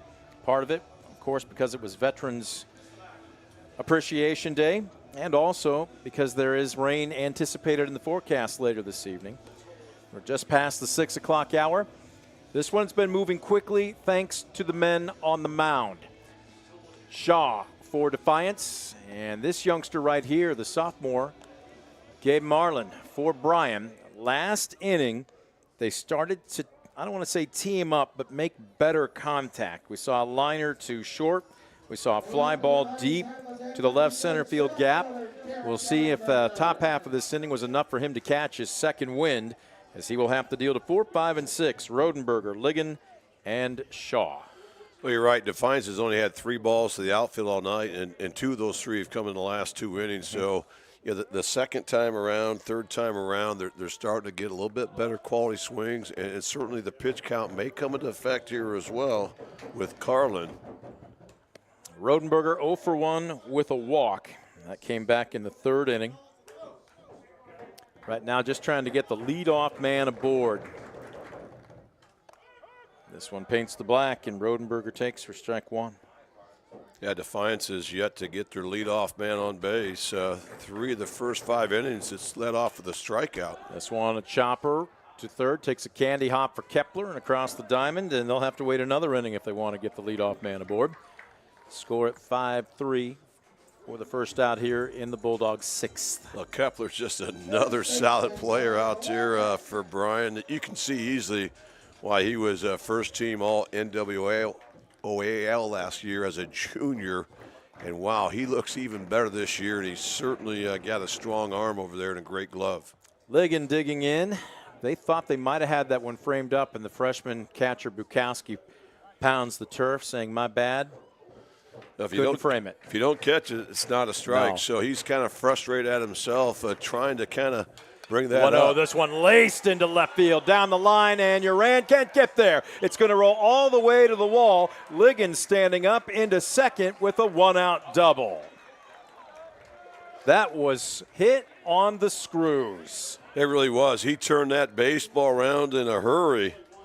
And Ligon gets Defiance's first hit of the night. Yeah. With one out here in the 6th inning. So that speaks volumes of what the sophomore Cade Carlin has done here today to this Defiance team. Coming into today, hitting over 300 as a team, but yet that's their first base hit. And we will have a pinch runner. And this is going to be number 14. Oops, wait a minute. There's my roster. Playing at second base for the Bulldogs, number 14, Grant Rodenberger. Grant Rodenberger. He was all the way at the bottom, just above Conley. My Yeah, apologies. Rodenberger's their top pinch runner. He's 5 for 5 in stolen bases. And right now, an opportunity here for Cody Shaw to help his own cause. One out, runner in scoring position. Shaw, 0 for 1 with a walk. Got picked off on a good inside move by Carlin. Back in the second, he hit a deep fly ball to right center his last trip up. Rodenberger dives back in. Carlin trying to keep him honest. And I like that. I know we've seen that inside move a lot, but you have nothing to lose when you do the inside move. You're not throwing the ball around the infield. You're just trying to catch the offensive runner there napping. How aggressive are you if you're Coach Weaver on a ball hit to the gap here with Rodenberger? You're sending him. You're sending him. You want to be able to go home and sleep at night. You don't want to go home wondering what would have happened if I'd have sent him in a tight ball game. This one misses, and now Carlin going to take a little bit of time to work the ball over and catch his breath. That's why I love the pinch runner in this situation. Rodenberger, certainly has plus wheels out there, and one of those guys that's going to make you make the perfect play, the perfect throw, the perfect tag to get you out on a base hit. All right, now Carlin trying to avoid the free base to Cody Shaw as he comes home. Tough pitch Late. right there. Is it me, or is it maybe just at least the high school umpires in Northwest Ohio are extremely delayed in their strike calls? Well, we've seen it multiple times. I know they talk about that, but, I don't mind being a delay, but sometimes it's a bit lengthy. This one, a little bit of a blooper into shallow left end, having to hold with the play in front of him. Rodenberger will advance 90 feet. He had to hold. He couldn't quite tell. And I'm not sure if Uran thought that Heward backing up at short had a better angle on that ball, but he did not charge, and it falls right in between them. That's a tough break. That should have been a can of corn, but you're right, a little miscommunication. I think Uran held up there once he saw Heward come back. But clearly, you always want the outfielder calling off the infielder. And now a golden opportunity for Defiance. Coach Walker going to make a trip to the mound. There is action in the Bryan bullpen. Runners at the corners with one down here in the bottom of the 6th. And is the sophomore's day done? We'll wait and see. As warming up in the bullpen is number 10. That's Gavin Pittman, a junior. Gavin Pittman will wait to give you his line until he comes in. He's thrown a handful of innings, though. They've got 3 solid arms in this roster, and then it kind of balloons after that. And I like the visit right there from Coach Walker, the fact that, you've got a young team out there. You've got a tie ball game, bottom of 6, first and third. You're talking over your coverages. You know that Defiance is going to be off and running. Well, you got the infield in. They bring the infield in, not even thinking about double play, but keeping that lead run at third. Conley digs in. The runner goes. They will not even attempt the throw. So Shaw down to second base. You're going to give him a stolen base. You're going to call that catcher's indifference. Well, technically it's catcher's indifference, but at the high school level, I'm going we'll to give pad it a my stolen guy's base. stats and give a stolen base. But I like the take there by Conley. Don't risk a line drive double Exactly. play. This one a strike, paints the black. And now a base hit's going to score 2. But again, when that infield comes in, especially on turf, that batting average rises because anything hit hard on the ground will most likely get through. As the 0-2 swung on and missed, and it gets past the catcher. There will be a play at the plate, not in time. So on a passed ball on a third strike, and now a heads-up play as well by Conley. With the infield in, he will trot down to second. What an ironic way for Defiance to score the first run of the ball game.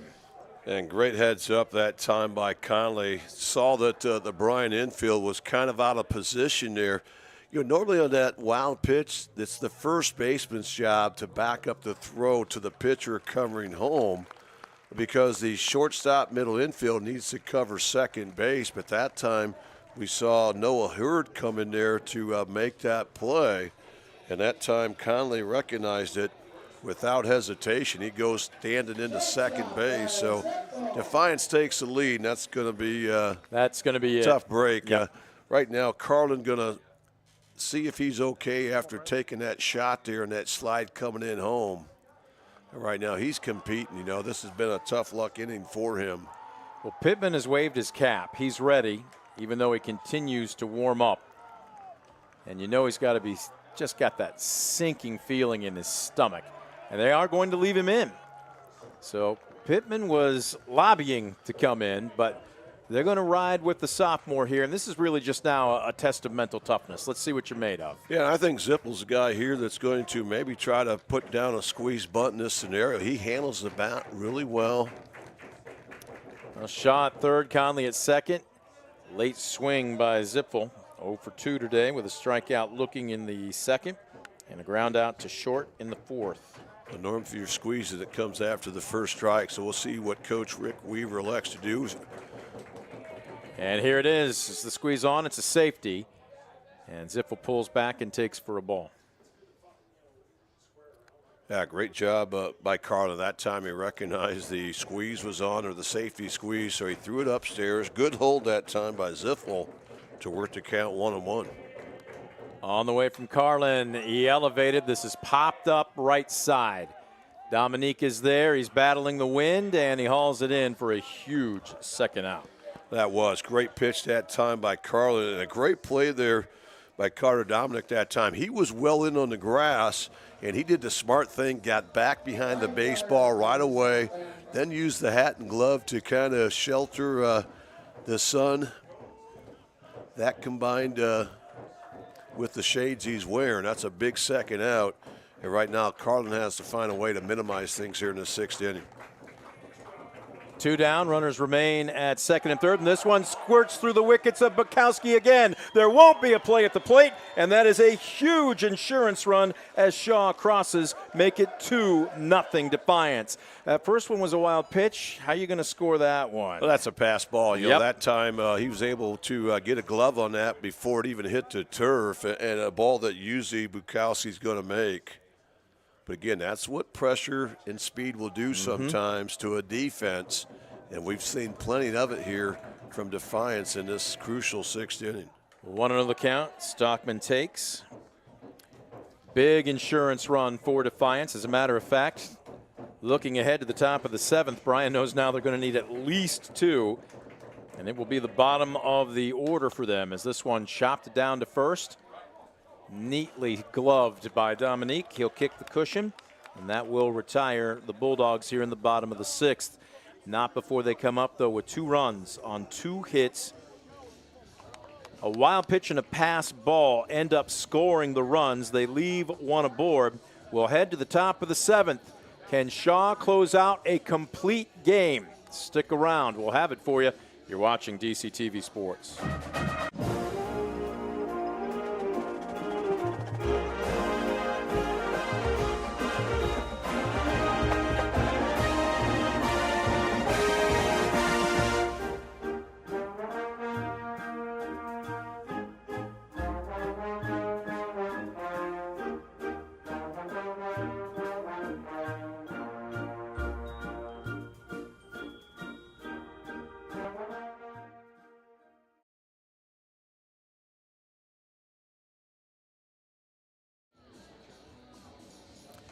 Cody Shaw has been masterful so far as we welcome you back to Defiance, top of the 7th.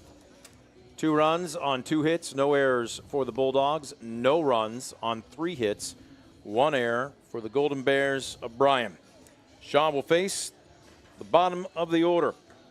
Cade Carlin will lead it off. Camden Bukowski on deck and Damian Wolf in the hole. Between the 3 of them, Carlin has 1 of those 3 hits.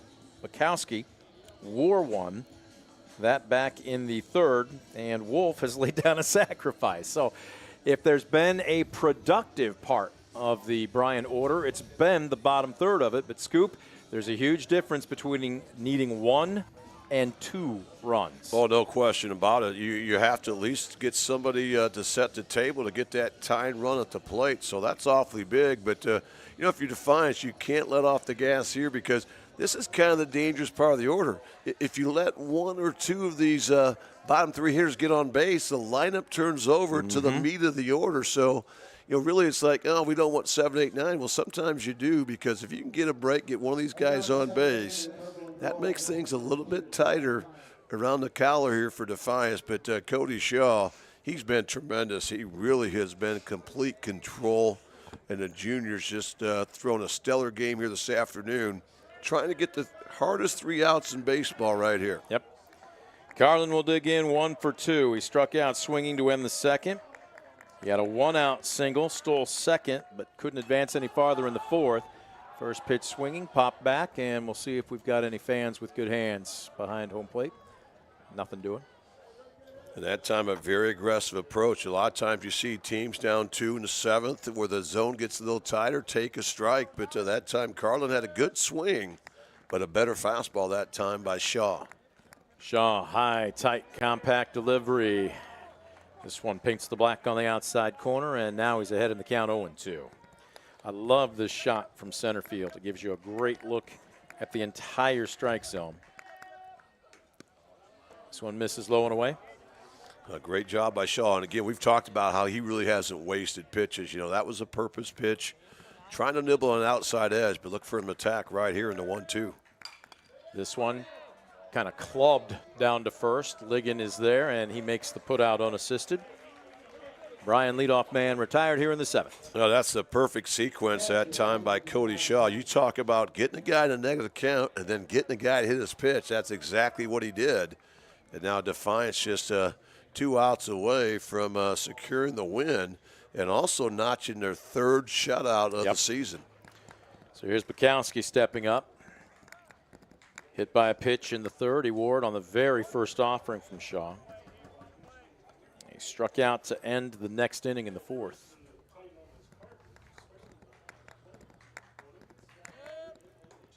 This one in the cellar. 2 balls and no strikes.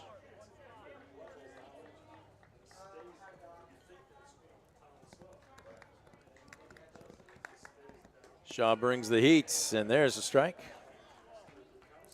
Again, Bukowski entering this afternoon's contest, hitting just a $186.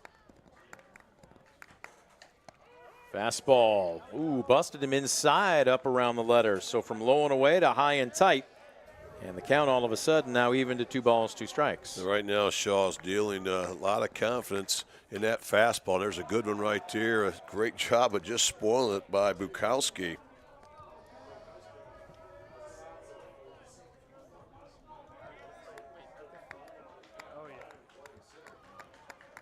Deep breath. The 2-2. Did that hit him? He got out of the way, and the umpire's not making a call. So he's been riding him high and tight, and that one maybe flashing in front of Bukowski's eyes, but he's going to gather himself. Well, right now, 3-2 pitch. You're not going inside, outside. You're going right down Main Street here with a 2-run lead, trying to attack the zone. This one lined into the right center field gap, and Stockman will have to play it on a bounce. Just the 4th hit of the ball game for the Bears, but it keeps the line moving, and it brings the tying run to the plate in the person of Damian Wolf. Another quality at bat by the freshman, Camden Bukowski. Is able to take that payoff pitch into right field. We're going to have a pinch runner. And Rick Weaver going to have a little chat here with Cody Shaw. And trying to get a number on the young man. This is number 8. This is going to be, your guess is as good as mine. I'm going to wait. Maybe we'll sound it out and get Hooked on Phonics delivered to the press box. This is Xavier Alanakian. Does that look about right to you? Alanakian. Like you said. Yeah, he is something. We're going to have a pinch hitter here as well. We'll let Nate go ahead and say it. Ali Akinen, I believe is how it was pronounced. And trying to get a number on the pinch hitter here. It is not. It is going to be Damian Wolf. Swing and fouled straight back. Wolf 0 for 1 with a sacrifice today. Once again, another aggressive first pitch swing here by Bryan.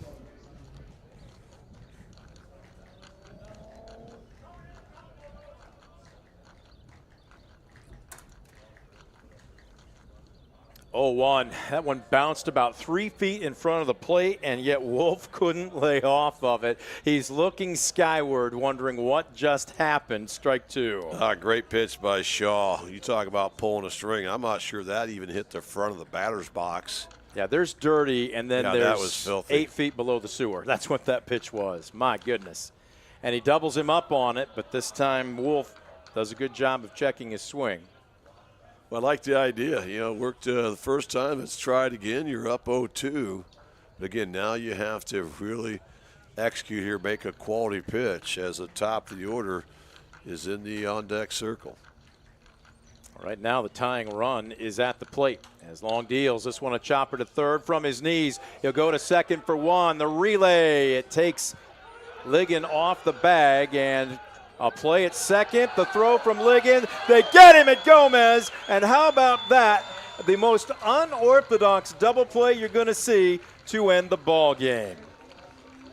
Well, you can't say enough about Cody Shaw here this afternoon, who just really competed against a very good Bryan team who comes up empty. But you're right. What a way to end the game. Kind of a 6-3-6 double play, so to speak.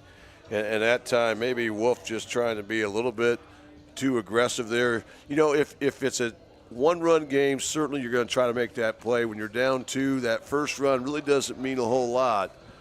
So again, but two great teams here, and what a great high school baseball game and a tremendous atmosphere here at Defiance High School. A heads-up play by Ligon, and for that matter, Gomez, to stay on the play. Now, you can never assume the double play, so it's technically not an error on the throw, but what a play from his knees by Hutch to get the lead run.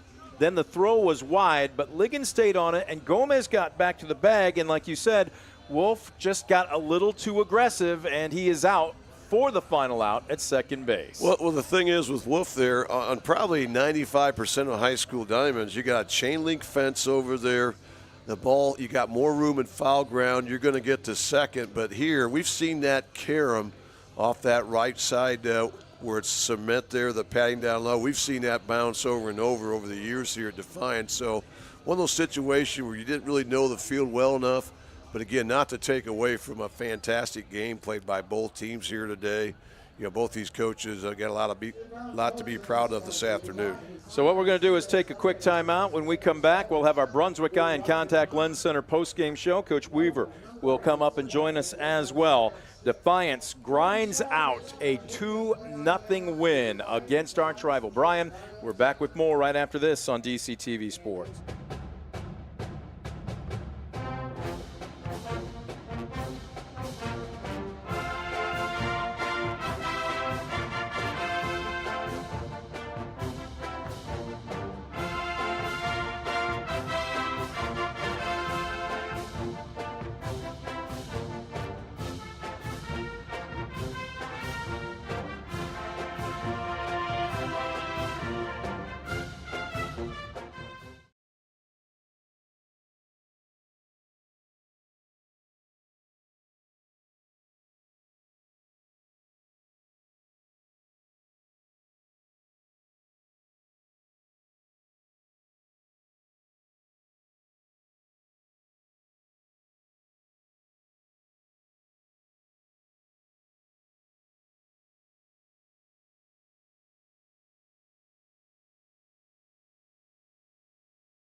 High School, the Brunswick Eye and Contact Lens Center post-game show is now underway. Brent Balbinot alongside Scoop Miller.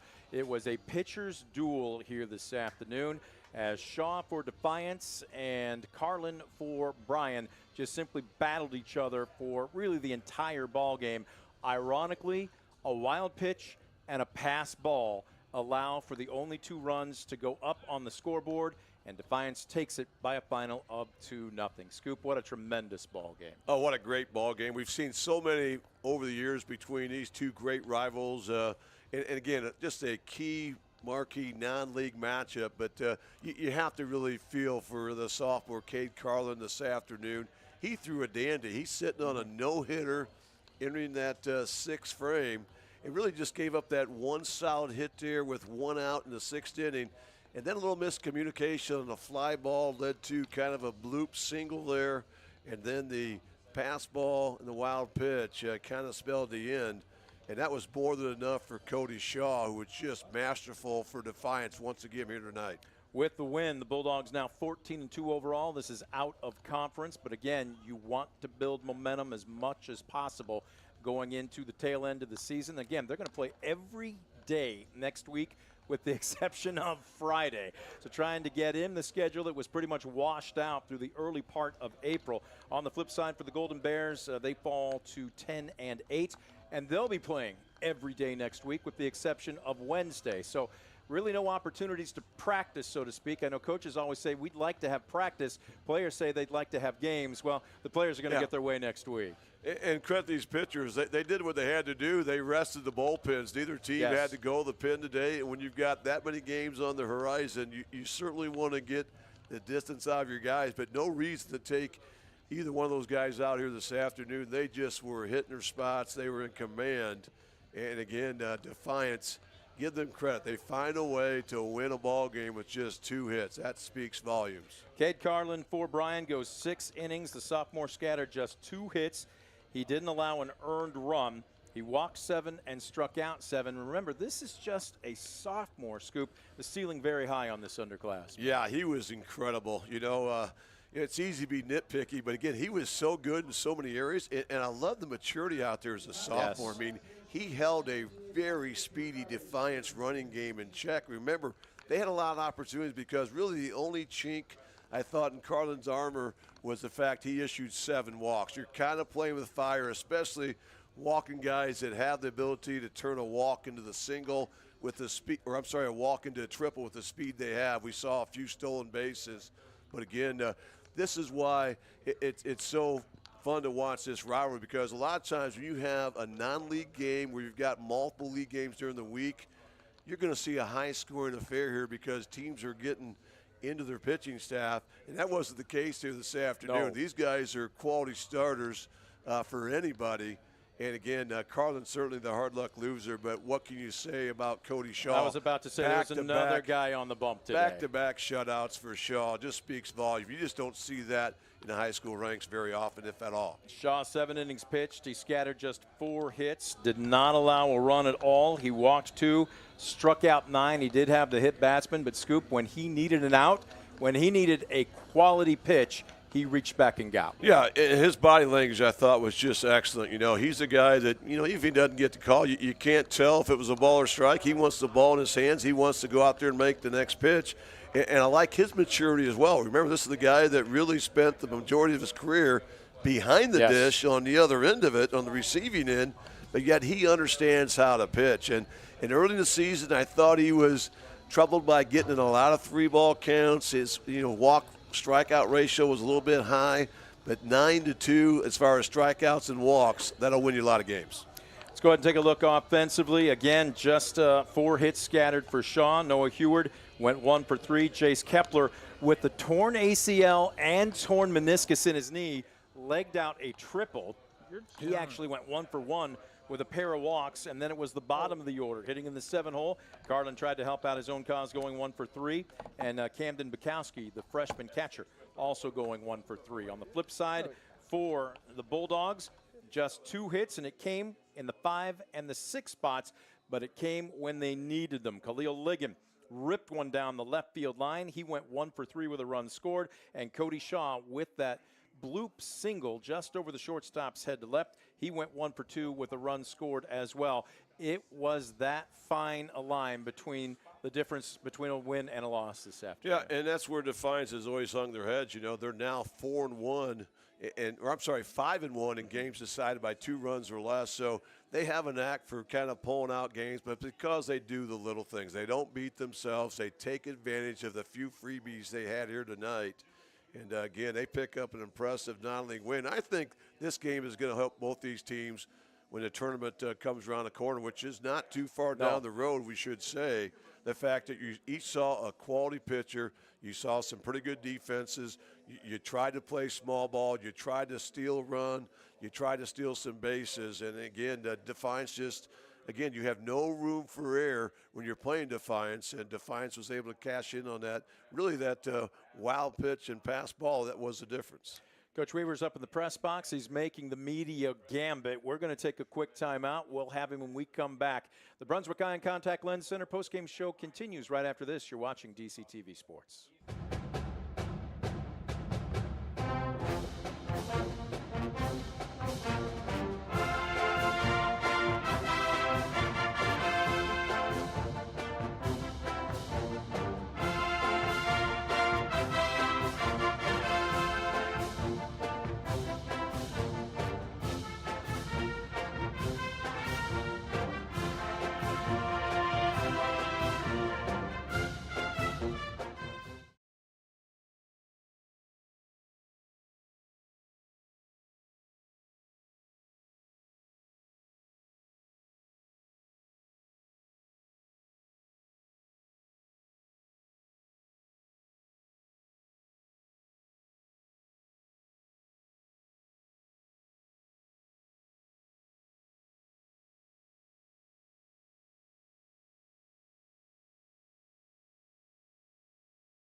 We welcome you back as the Brunswick Eye and Contact Lens Center postgame show continues. Brent Balbinot alongside Scoop Miller as the Bulldogs won a pitcher's duel here this afternoon. Non-conference matchup against arch rival Bryan.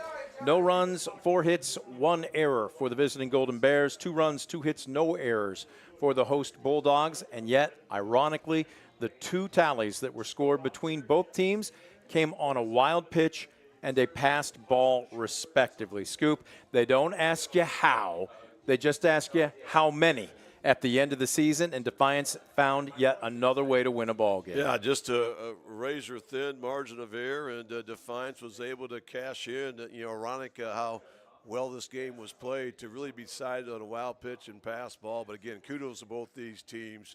They're both so well coached. They both came to play tonight, and what a tremendous atmosphere here tonight on Veterans Appreciation Night. And we want to thank again all of those that have served, no matter what branch of the armed forces. Veterans Appreciation Day today, and it was christened with a Bulldog win. Coach Weaver is up in the press box. He's continuing to work his way down the media gambit here.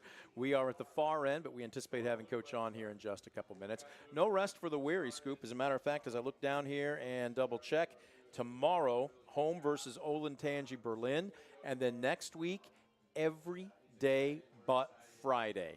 They are going to be suiting up. The bulk of those will remain at home. But just the same, that's really quite a gauntlet. It really is, and it started tonight with this rivalry game with the Bryan Golden Bears, and tomorrow with the PBR Classic right here in Defiance. You're going to see 8 of the best teams in Ohio right here at Defiance tomorrow afternoon. And how about the sibling rivalry as well, as they say, that looms ever so closer tomorrow here at Defiance. We also want to remind you that our schedule next week will be loaded as well. We will have Defiance Baseball on Monday as they host Wapakoneta. Then they will host Archbold on Tuesday night. We will also have that broadcast for you.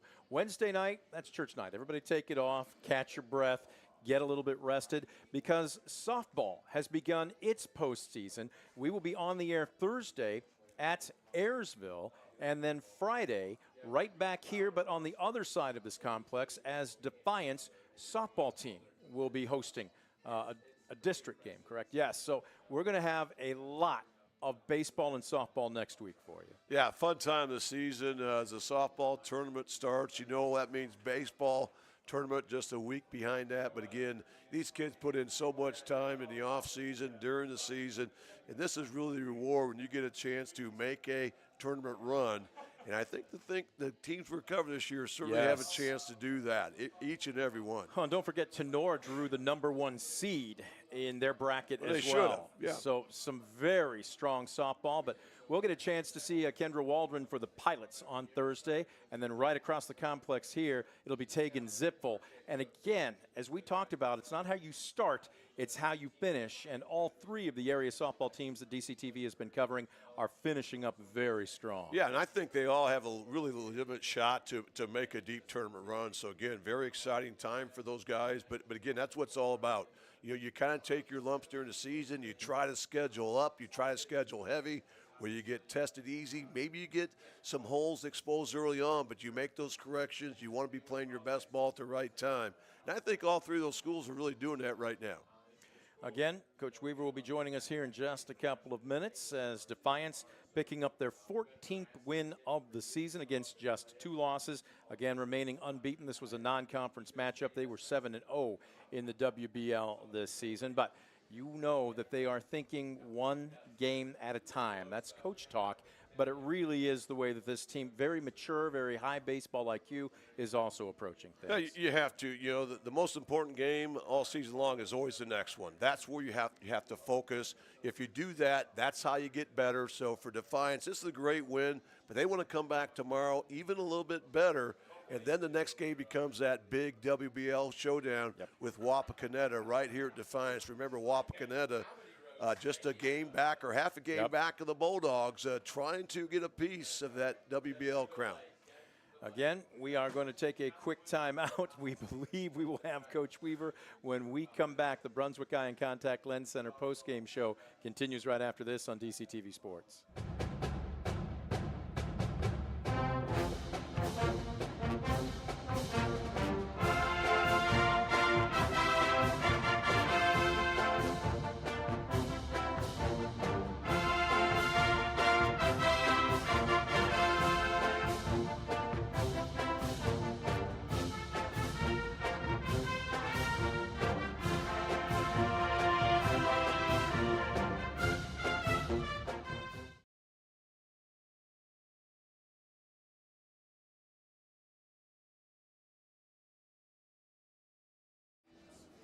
Welcome back. The Brunswick Eye and Contact Lens Center postgame show continues as Defiance grinds out a pitcher's duel. But in the end, ironically, a wild pitch and a pass ball make for the only 2 tallies, and they were both on the Bulldogs side of the scoreboard.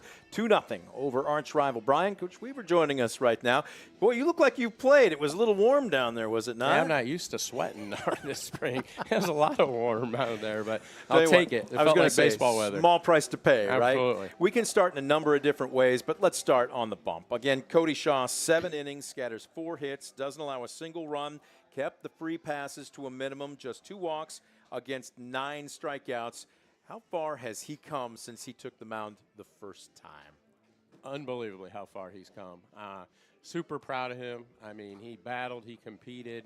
I bet you we were 80% fastballs. He threw a couple good breakers, but his breaker and change just wasn't there today.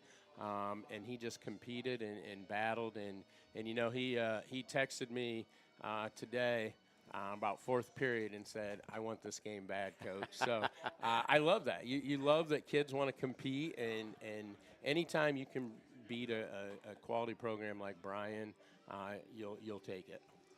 Well, let's stay on Cody Shaw because I've always been impressed with that young man from junior high on up, but he just has gotten better as you talked about. But the thing I'm seeing, his numbers continue to get better and better. The strikeout walk ratio always climbs.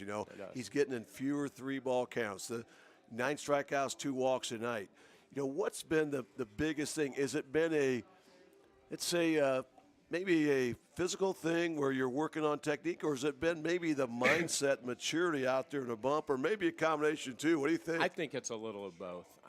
He didn't have a ton of experience on the hill. And his first, I'm sorry, I'm shook here. No, Give him the lozenge. His first outing was against IMG, which is, right. That's a tall task for anyone. And he threw incredible. He threw 6 innings. Well, he had to keep you in the game with IMG, obviously. Yeah, he gave up 1 run in 6 innings, but it was free passes. It was 3-2 counts. We had to take him out because of pitch count. And then the next time we come back here, it's the same thing. He's getting himself into trouble. And Coach Bergman talked to him, and since then, he's been really, really good. And that's what he said. The 2 walks today, the 9 strikeouts, and he just competes, and he goes after us. I think he's finally starting to believe how good he really is. I'm not sure he knew. We knew how good he was. I'm seeing it, yeah. And I think now he's starting to think like, hey, I am pretty good, which is awesome to see. He's making believers out of everybody, but let's touch on the defense as well. Hutch made a couple of fantastic plays at third, not the least of which the one to end the game. Also, Brez Ziffel, deep in the hole. That's a hit against 9 out of 10 shortstops. You can pitch to contact. You don't have to strike everybody out no matter who's on the hill. That's a big-time play. And the range he has and the arm strength, and it really wasn't even bang. No. He was out easily, Yeah. And that saves a run. He made 2 really nice plays that saved runs. Hutchie made a couple nice plays. And it's nice. It's nice when you're a pitcher and hey, I don't have to strike everyone out. Gets easy my after defense that. will make a couple plays for me. Well, how about that last play, too? Again, Gomez, the throw was wide. You never assume the error on a double play, but he had enough presence of mind to get back and cover. And Khalil hustled, and next thing you know, the game's over in an ironic double play. Absolutely. And that's what we talk about all that, like just play baseball, backyard baseball. Go do things, make things happen. Don't stand around. And that's like the game ended because we made plays. We didn't stand around. We didn't take for granted all of that, and that's good to see. Yeah, you can see that next play mentality with all those guys out there. So, that's certainly huge. Talk about Gabe Carlin a little bit. Boy, he really had you guys buffaloed and handcuffed there in so many ways for so long. And just a sophomore, what do you like about him out there in the bump? Very impressive. And I know, sometimes when you're on the other side, you're blaming your offense. We need to do this. We need to do that. And sometimes, maybe he's pretty darn good. He mixed pitches. He could throw his breaker. He has a tight little breaker that fooled us, and he competed and battled. And I said the catcher's a freshman. He did a tremendous job the whole game. I feel bad that, that's the winning run is on that. Yeah. I do feel bad for him because he was tremendous back there for him, and I think Bryan outplayed us. They outplayed us. We got lucky in the bottom of the 6th, but we won't apologize for the win. But we know we got to do some things to shore it up. I'm thinking of the old phrase by Raymond Berry, the old Colts wide receiver. Luck is when opportunity and preparation cross paths. You had an opportunity, you took advantage of it. Absolutely. Let's flash forward to, tomorrow, obviously here, Olentangy, is it Orange? Berlin. And then every day but one next week is a game. I know coaches like to practice and get better. Players love to play. We do. The weather didn't allow you to play earlier this season, so can you talk about how you pace yourself through not only next week but really the rest of the season? The next 2 weeks we got a lot of games. So we'll see. We've had a lot of practice, so let's see if we can kind of get on a roll of playing every day. We're going to need all our pitchers. It starts tomorrow. Olentangy Berlin's 18-2. They're ranked third in Division I, so they're solid. And I think I mentioned before, my brother coaches them. So this will determine who gets to go to Christmas. The loser's going to have to stay home. And then Monday's Wapak, a huge league game. Tuesday's Archibald, quality program. And then Wednesday's Salina, another league game. We got 2 league games back, trying to win a league title here. And then Thursday we have Finley. So nothing is easy next week. No problem, Nothing right? is easy. That is a gauntlet. No, it is. That's a crucible. That's worse than a gauntlet. It is. But you take them one at a time. You do. I've heard the You coaches do. talk about it. And that's, we say before every game or the end of the next day, we say who's the best team on our schedule. And it's always whoever we're playing next. That's the best team. And that's all we have to worry about. So right now, all we're worried about is Olentangy Berlin. And then as soon as that game's over, then we'll worry about Wapak. All right, Coach. Enjoy this Awesome. one at least Yeah, for the rest of I will. tonight. I will. Congratulations. Congrats, Vic. Thanks, guys. Thanks for covering us. I We appreciate were it. joining us as Defiance picks up their 14th win of the season against just 2 losses. Scoop, what a ball game, and we're going to be back here, as we mentioned, for Monday and Tuesday night's games, and then on the road at Ayersville for softball on Thursday, back here again Friday for Defiance softball, and then I think we're here on Saturday as well. Was it Liberty Benton? We are here on Saturday as well. So as excited as we were both to get here tonight to see this fantastic game, even more excitement for next week and what's ahead. Yeah. You're not going to want to miss this. No. This is a fun time of the year, and we're going to see some quality teams once again. Start with that big WBL showdown with Wapak on Monday. And that'll be a 5 o'clock first pitch. We'll be on the air roughly around 4:30, maybe 4:45. We hope you will join us. That's going to do it for our broadcast here this afternoon. Big thank you going out to our crew, everybody doing a tremendous job bringing you the coverage, the extra camera angles, everything that we do here trying to make for the best production as possible. We thank our underwriters. Folks, if you enjoy these broadcasts, walk through those businesses' doors, patronize those businesses, spend some money with them, and please tell them on the way out how much you appreciate their support of us bringing you the quality product that we do. And, of course, always we thank you, the fan, for tuning in. For Scoop Miller, I'm Brent Balbinot. Final score again here this afternoon. Defiance knocks off Bryan by a final of 2-0. You've been watching a presentation of DCTV Sports.